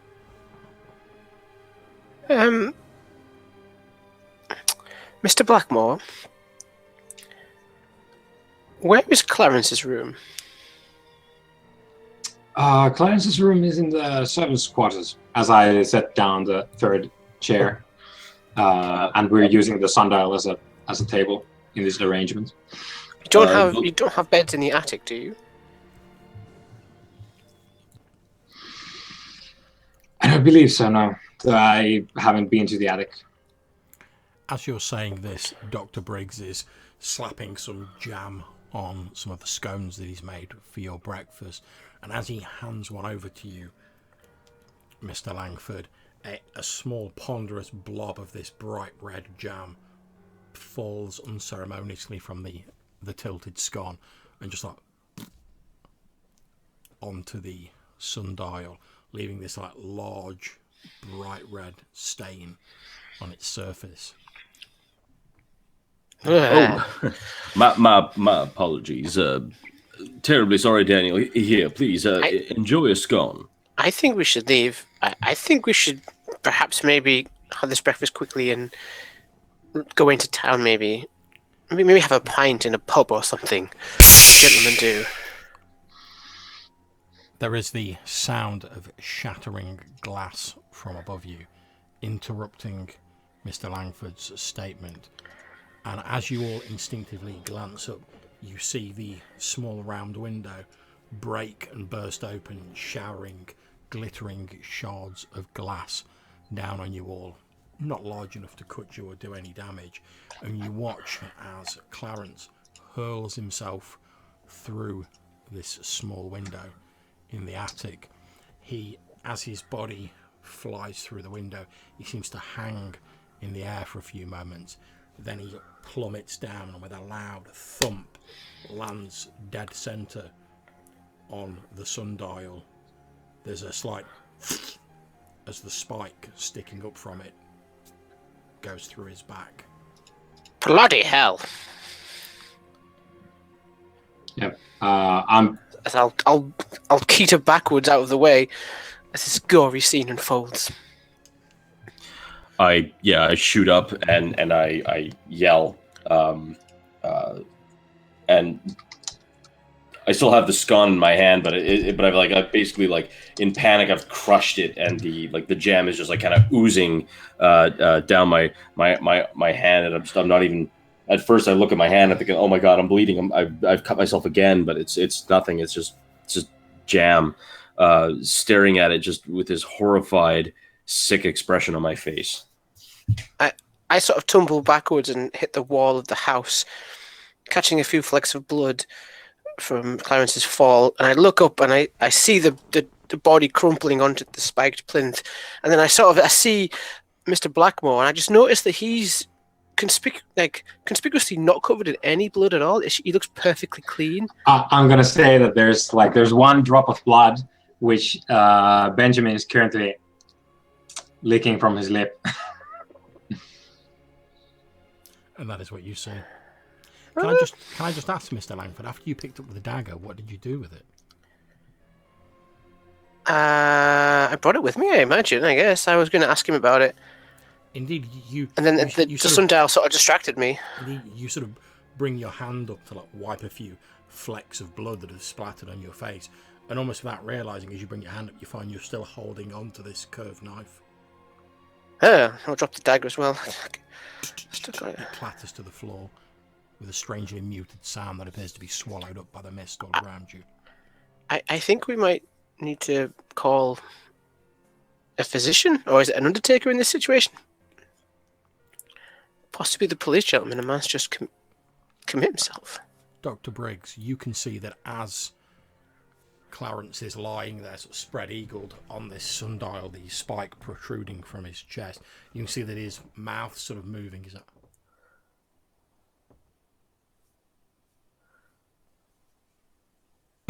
I rush over to him.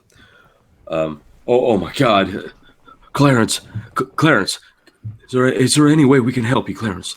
He doesn't seem conscious of the fact that you're there. I mean, you can see that from the blood that's quickly dribbling down the side of this sundial, he's blatantly not long for this world. But as you strain closer, you hear his last whispered gasp. He goes, I did it, Jeremiah. Now let me rest.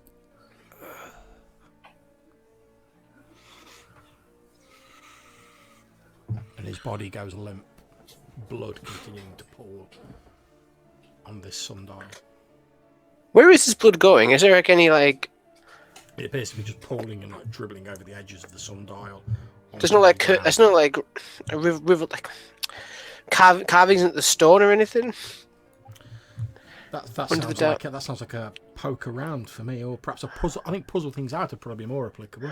So would you like to make me a roll plus reason? Don't forget your I probably wouldn't have noticed it before, but if there is, the blood's probably going into it, which makes it more noticeable. That's a 6 with my -1. I'm not sure if that's good or bad now. Do I want to pass this test, or don't I? Okay, as you're looking at the sundial, or the altar as it now appears more like what you saw in your dream, you can see that there are very faint carvings in this sundial. And as you watch as the blood flows into one of these impressions, and you see a carving of 3 eyes, one atop 2 others in a triangular shape, the blood flows into the impressions of these carvings then continues its unstoppable descent towards the floor. Can I? I'd like to go inspect Clarence's body to see if there's anything that I can discern from it. Make me a roll plus reason. To puzzle I sure will. Well, because also that we poke around. Oh, sorry. I guess it's a poke around. Yeah, go for it. Because I can use roll plus reason instead of roll plus luck because I'm a forensic expert. Nice. I'm gonna steal the dagger while they're at it. That would be a 9. Okay, so on a 9, you may find a hidden area or a threshold, find a minor item, or determine the presence of a physical hazard. Oh, all right. Well, I guess I could try and I guess I'll see if I can try and find a hidden, like if there's like some sort of something on the sundial itself that, like, if the blood has activated anything, or if if maybe the blood is actually going like down, like underneath the stone, possibly even underground into like some sort of a thing. Okay, as you're inspecting the sundial, you find at the very base of it some sort of hidden catch worked into the decoration, and as you click it, a small like tray or drawer pops out in the bottom of the sundial. In it are what appeared to be 3 neatly folded white robes, although you notice that some of the blood must have seeped into the sundial, and they're now speckled with bright crimson. Everybody, look over here. I'm gonna grab one of the. I'll grab like the stack of them, but I'd like to take one of the robes and kind of like unfold it. Okay, you unfold it, and it's this large, flowing, white, now speckled red robe with this huge hood that, were you to wear it, would hang down entirely over your face. Oh, this is not disturbing at all. No, sir, this is not disturbing at all. As you lift the last one of them out of the tray, you also find 2 knives underneath them in the tray, very similar to the one that your friend I'm currently holding Blackwood is now holding. The two of you, distracted by what's going on, as you look around, you just see Sir Blackwood like rising up, holding this knife in his hand. The exact match of the 2 that you found in this hidden compartment. Kind of getting kind of a very flight or fight instinct. I'll reach into my side and pull out my other piece of gear that I brought with me, my U.S. Army issued model 1919 45, and I have it down at my side. Now, Benjamin, what y'all thinking about doing with that curved knife? Because I'm not going to lie to you, you're starting to act a little bit weird. Jonathan, it feels like we are in the right place somehow. And I'm looking like it's plain that I'm looking a bit like distracted. I'm a little off out of sorts. You notice as you look at your friend Benjamin Blackwood that out in the sort of strange light filtering through the mist, this early morning sunlight, his face has a strange sort of pallid look to it, and he looks quite drawn and thin. Benjamin, perhaps why don't you just sit down and maybe put down that knife? I don't think you're going to be needing a knife to cut them scones like that, now would you? I think one of us should call the police. A man's just died. So we should be informed. I'm staring intently at the like spread-eagled corpse on the sundial, and I'm approaching it very slowly with my dagger in my right hand, and with my left hand outstretched as if I'm going to touch the corpse. As he's doing that, both Dr. Briggs and Daniel Langford, you both have this weird feeling of deja vu, almost as though this is something you've seen before. And I don't mean in your dream, Mr. Langford. It somehow goes deeper than that. All this is horribly wrong, and it's an entirely macabre turn of circumstances. But it feels very familiar to the two of you, to the point where you're almost not surprised as you notice Blackwood with his dagger and one hand held out, reaching towards the body. But Benjamin, stop now. So wrong. Come on now, Benjamin. Now, just back away from Clarence. Come on. Can all of you please make me a roll plus reason? I don't wanna. Oh no. 3, John, with my -1. Mark off the next. If you get 9 or less, mark off the next box on your sanity check. Even if I'm hard to rattle. Yep. Shit. Well, luckily for me, I got 12. So. In which case you're fine. Yeah, I got 6, which is an utter failure. Okay, so mark off 2 on yours.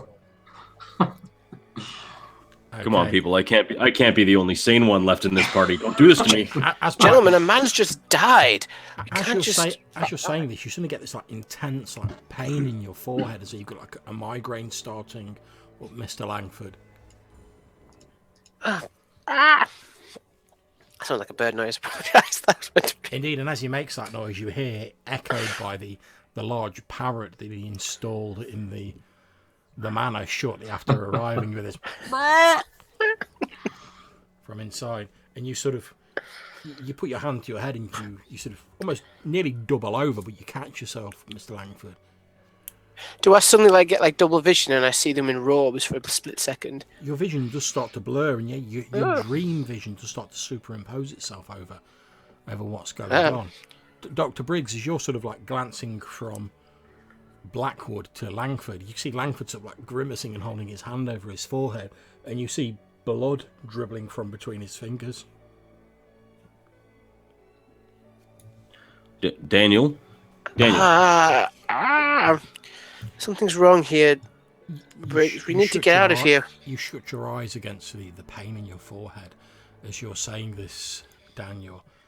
And then as you shut your eyes, something even more terrible becomes obvious. Even with your eyes shut, you can see the back of your fingers.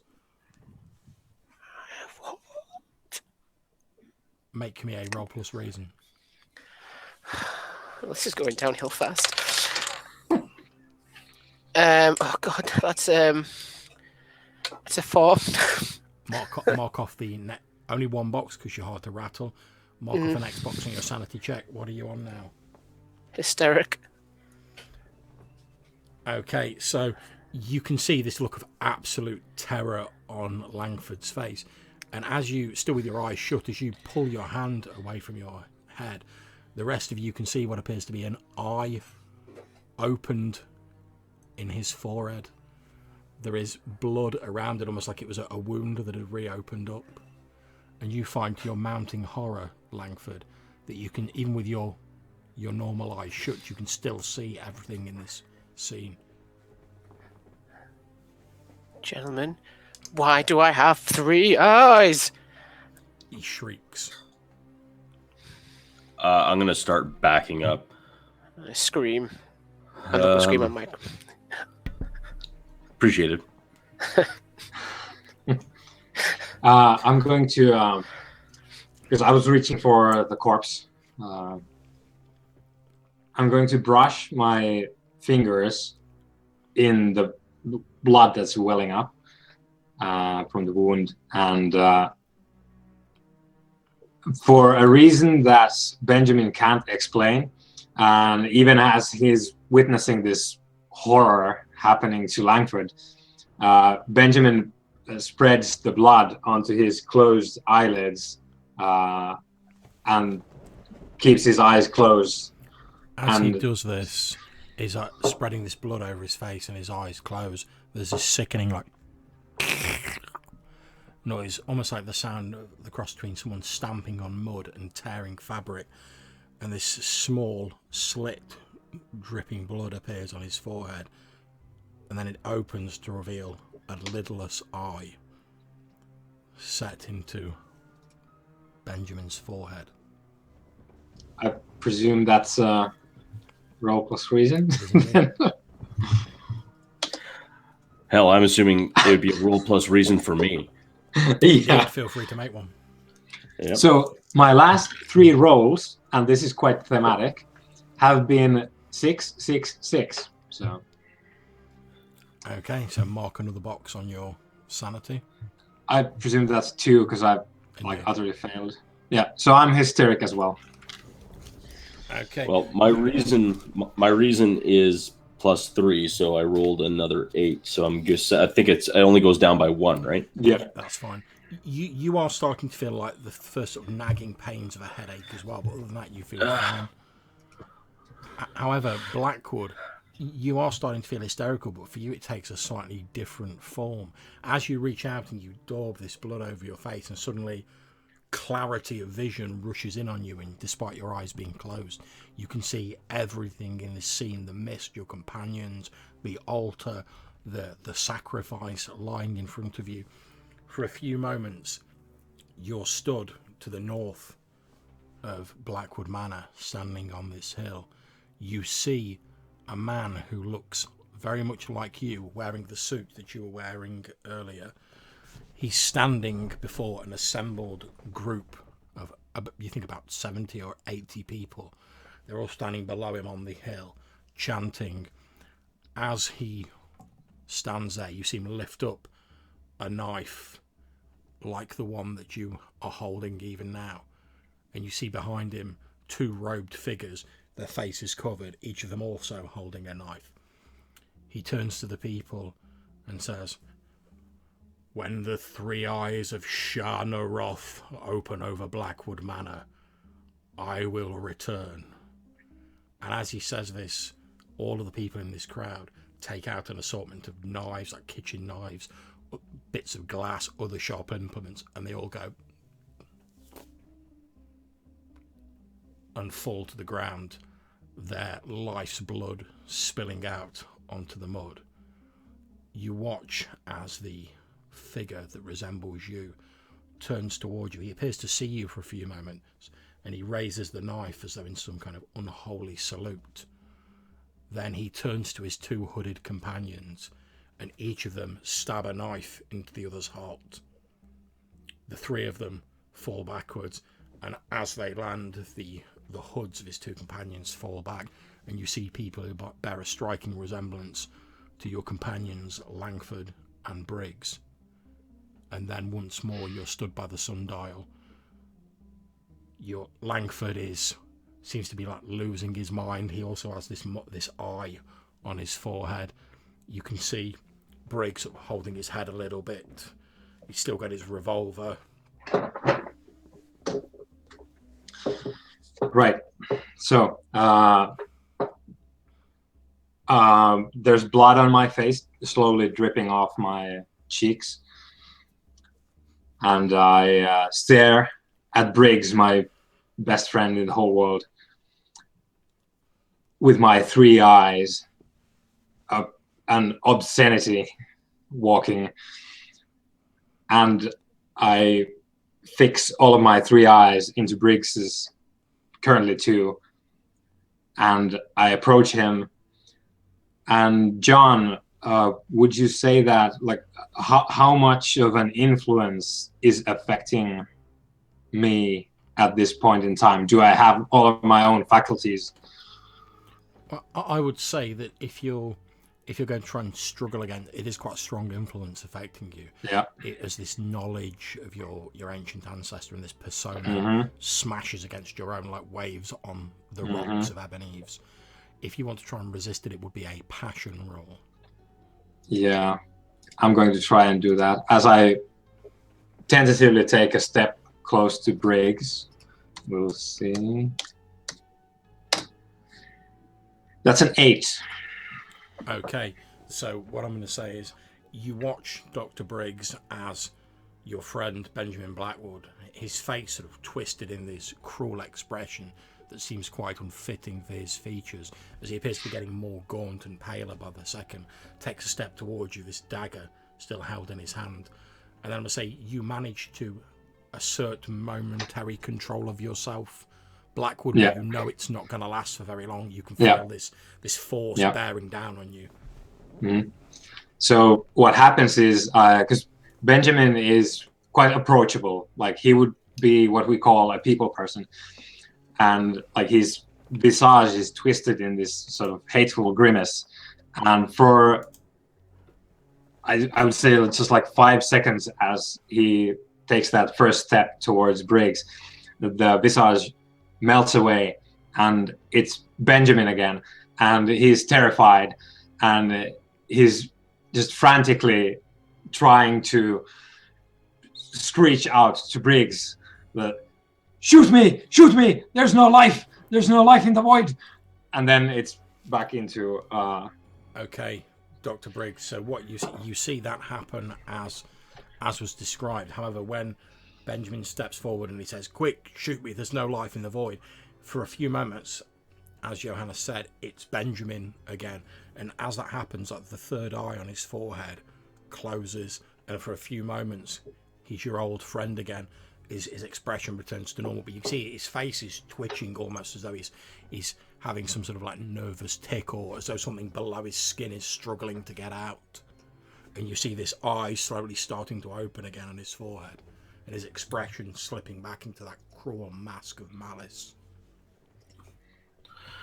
I'm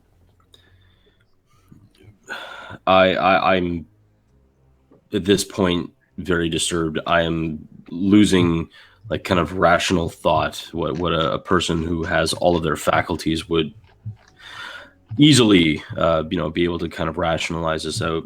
I am definitely starting to panic. Seeing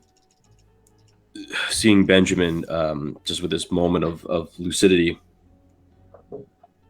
I look, and my eyes are very sad, and Benjamin, please just come back to me. I don't want to shoot you, Benjamin. Please, Benjamin. You think you've probably got about one more sentence you can utter before this overwhelming tide of this alien personality overwhelms you. Yeah. And I there's a very thin smile as I say, "Don't worry about it, friend. I'll wait you on the other side." And then it like breaks, and I take another step closer to you, and the voice changes as well, and it's, "But you're going to stay here forever." And I raise the dagger as if to come at you, just like Clarence. Okay, so whilst this is going on, the camera briefly flickers across to Langford, who's still sort of like doubled over. Langford, you can see the two of them going forward. You can see the struggle on Dr. Briggs' face as his friend, first of all, is begging Briggs to shoot him, and then he seems to have transformed into this cruel, mocking alien personality. And worst of all, as you're sort of staring and you're seeing this strange double vision, you can feel yourself starting to slip away as well. As the two of them are facing off, what do you do, Langford? I search deep within, John, and try to think of a way to close a third eye. Is it by any chance that one of my writers for my writer circle may have been an occult specialist? What are the chances? I think that's a very good potential use of your ability. So I'm going to say you can make a roll plus reason. Okay, does my -1 incur on this as well? The -1 is not incurred on this since you're relying on something you heard earlier. Yes, so that's going to be an 8. Plus reason, that's going to be a 10. Okay, you remember one of your fellow writer circle who's a horror writer. You remember him writing something about spirits possessing people, and that these things always had to have a physical focus, and if that, whether it be an extra eye, the witch's mark, etc., whatever it was, and those things could only keep their claws into someone and possess them whilst this physical anchor existed. Remove the anchor, and the spirit would be unable to find purchase. Remove the anchor. You don't have much time to think about it, but what are you doing, Langford? You see these two heading towards each other.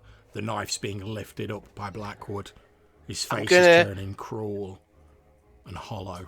While his attention is taken away, this is Blackwood Manor. The quickest I can think, Blackwood Manor, it must be a Blackwood. I grab one of the chairs that he put down earlier and strike him across the head. Not a killing blow, but enough to knock him unconscious. Okay, make me a might roll.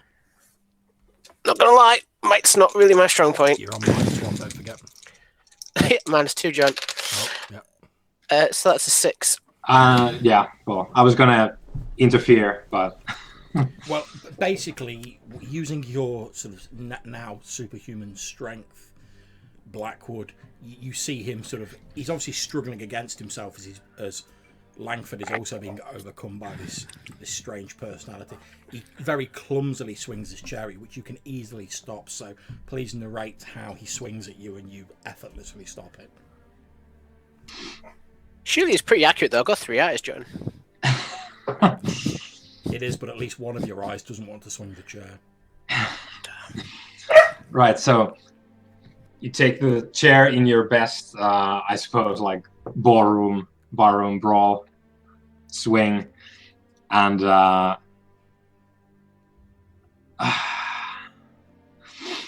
don't know. I think I sidestep so that the sundial is exactly between you and me, and you just dash it on the corpse of poor Clarence, sending his body into a fit of twitches because the spike skewering him just hits like a nerve cluster, and he just spasms on the sundial.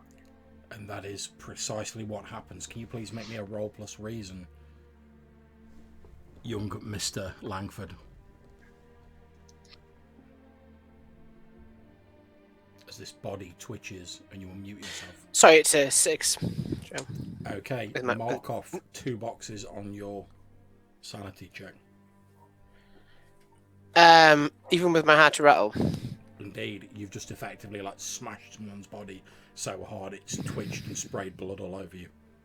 That would put me insane. Just okay. FYI. So as you deliver effectively another punishing blow to this body, you feel this surge of this alien emotion over you, and for a few moments you are likewise stood on this hill, this misty hill to the north of the Blackwood Manor. You witness the scene that I described to Mr. Blackwood. However, in your version of it, you are one of the robed figures behind him, and as you all, the 3 of you, stab each other, you know certainly that, as was foretold by your master Jeremiah Blackwood, when the 3 eyes of Sha'Naroth opened on Blackwood Manor, the 3 of you would be reborn.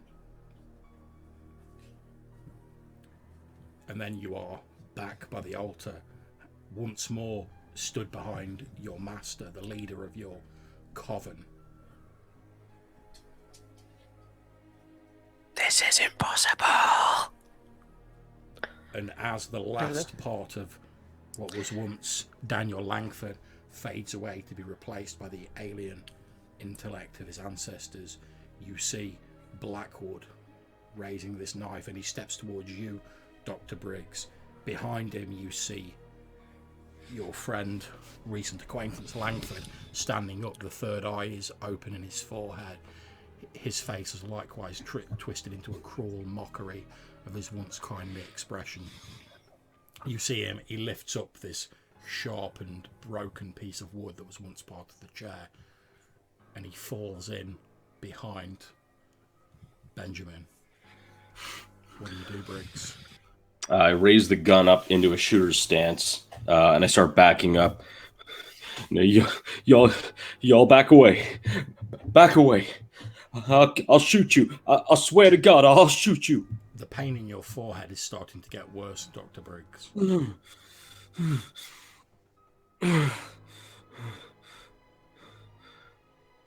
Actually, give me 1 second here. Not the problem. Whilst you're thinking, I'm going to give you an opportunity, Langford, if you would like to make a passion roll. Indeed, a passion roll. Okay. Even with you muted, you understand. Does a -1 apply in this roll as well? Yes, it does. Okay. So that's 8 -1, 7. Okay. Yep. As you're sort of approaching, a brief glimmer of your old self reignites once again. As before with Blackwood, you've basically got the space of, it would take you to say a sentence. You can feel yourself slipping away. You know you're not, who you are is fading fast. There's no hope for you. But for a brief glimmer of a moment, you are once more in charge of yourself. You have very little time to think about what you're going to do, Langford. What do you do? Stop, Blackwood, stop it all. Okay. That's all I say. Briggs, as you're considering what to do, you see for a few moments Langford sort of twitching as though he's like struggling and fighting with himself behind Blackwood. Then the third eye on Langford's forehead closes and you hear him shout out, "Stop, Blackwood! Stop it all!" And then his face once more turns into this cruel, mocking expression and the eye opens on his forehead. And the Daniel Langford that you knew seems to have vanished under this cruel veneer. All right. I point the gun at Benjamin. And before I shoot, I just mouth, "I'm sorry, friend." Okay. Before you, as you're about to squeeze the trigger on your gun, can you please make me a passion roll? Oh no, it's a 5. Okay. As you sort of squeeze the trigger, you sort of close your eyes, not really able to look at your friend as you like shoot him in the face pretty much. Then you become sickeningly aware that although you've closed your eyes, you can still see. And you feel this, you hear this. And the pain vanishes from your forehead. You feel your own thoughts starting to slip away, like the essence of what is you begins to trickle away from you like water spiraling around a plug hole before it disappears down into the drain. You know you have precious few moments, the gun shaking in your hand as though you're fighting against yourself. What do you do?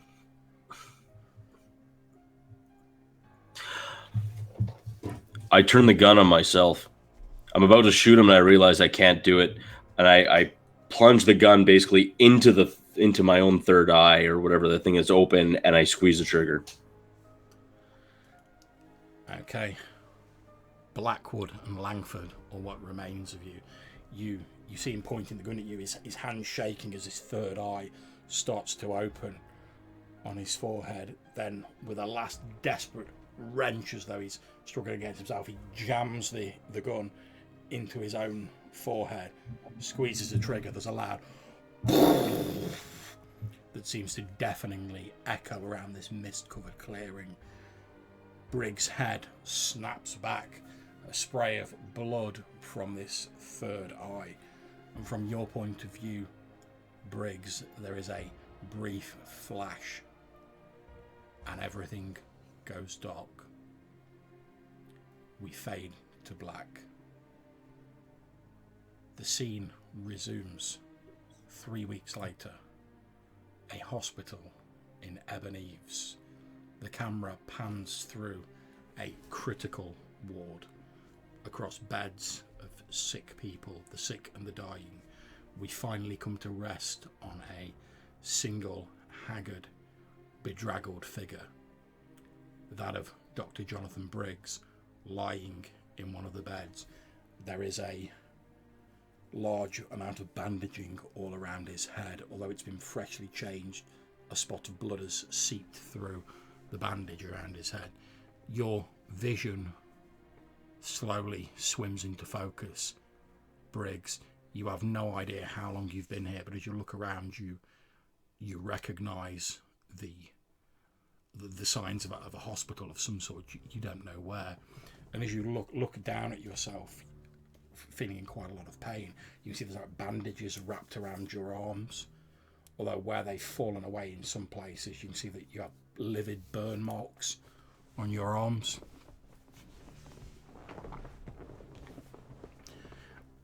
You hear a female voice in my ear. You say, "Oh, Doctor, he's awake." At which point a man in a white coat and a female nurse come over to you, and the doctor says, now rest easy, Mr. Briggs, rest easy. You've had quite an experience. What's happening here? What's happened to me, sir? You hear it, the nurse obviously trying to whisper to the doctor, but you manage to pick it up.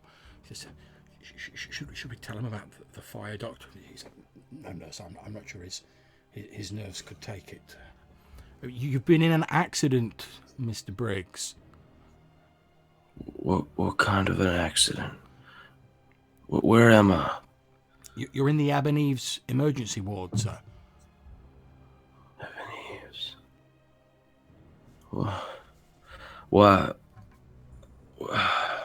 Where's Benjamin, Jonathan, and Dad? Where Daniel? Yeah. You don't.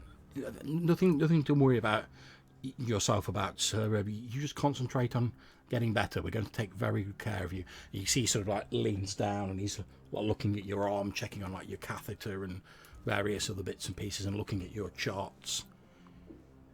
And I'm sure you'll be fine. You should make a full recovery, sir, despite the extensive injuries to your head, sir. You're lucky to be alive, sir. But what, Benjamin, Daniel, where are they? Oh, well, they're quite all right, sir. I believe they're up at the manor. And as the doctor lifts his head and looks at you, you see a third eye open on his forehead. And as we slowly fade to black, the sound of Jonathan Briggs screaming echoes throughout the Ebon Eaves emergency ward. And that, gentlemen, is where we draw an end to this evening's session. Thank you very much for playing. Oh, that was awesome. That was, I love it. I love it. Thank you very much for running it, John. No problem. Yeah, you guys enjoyed it as much as I did running it for you. It was very much a pleasure. Yeah.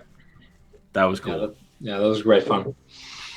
Okay, and as always, I'm quite happy to chat for a bit afterwards, but I'm going to end the broadcast now. So to the people who've stuck with us or watching this in the future, thank you very much. That was our game using Tremulous, a Powered by the Apocalypse mythos-based horror game. I'll put some links in the video if you've enjoyed that. And check out these guys' YouTube channels. We've got Mike the Piper. We've got Matthew, a.k.a. Rhaegar the Dragonborn, on YouTube. I don't think you have a YouTube channel, Johannes, is that correct? I have an inactive one, so not really. Okay, no problems. But if you get a chance to check any of these guys out in games, I highly recommend it. I certainly know Mike runs some incredible Star Wars games. So check out all their good shit is what I'm saying. So thank you very much for watching this, and we hope you'll join us for more games in the future. Until then, I've been John from Red Dice Diaries, running this, the Eyes of Sha'Naroth Tremulous session. Take care,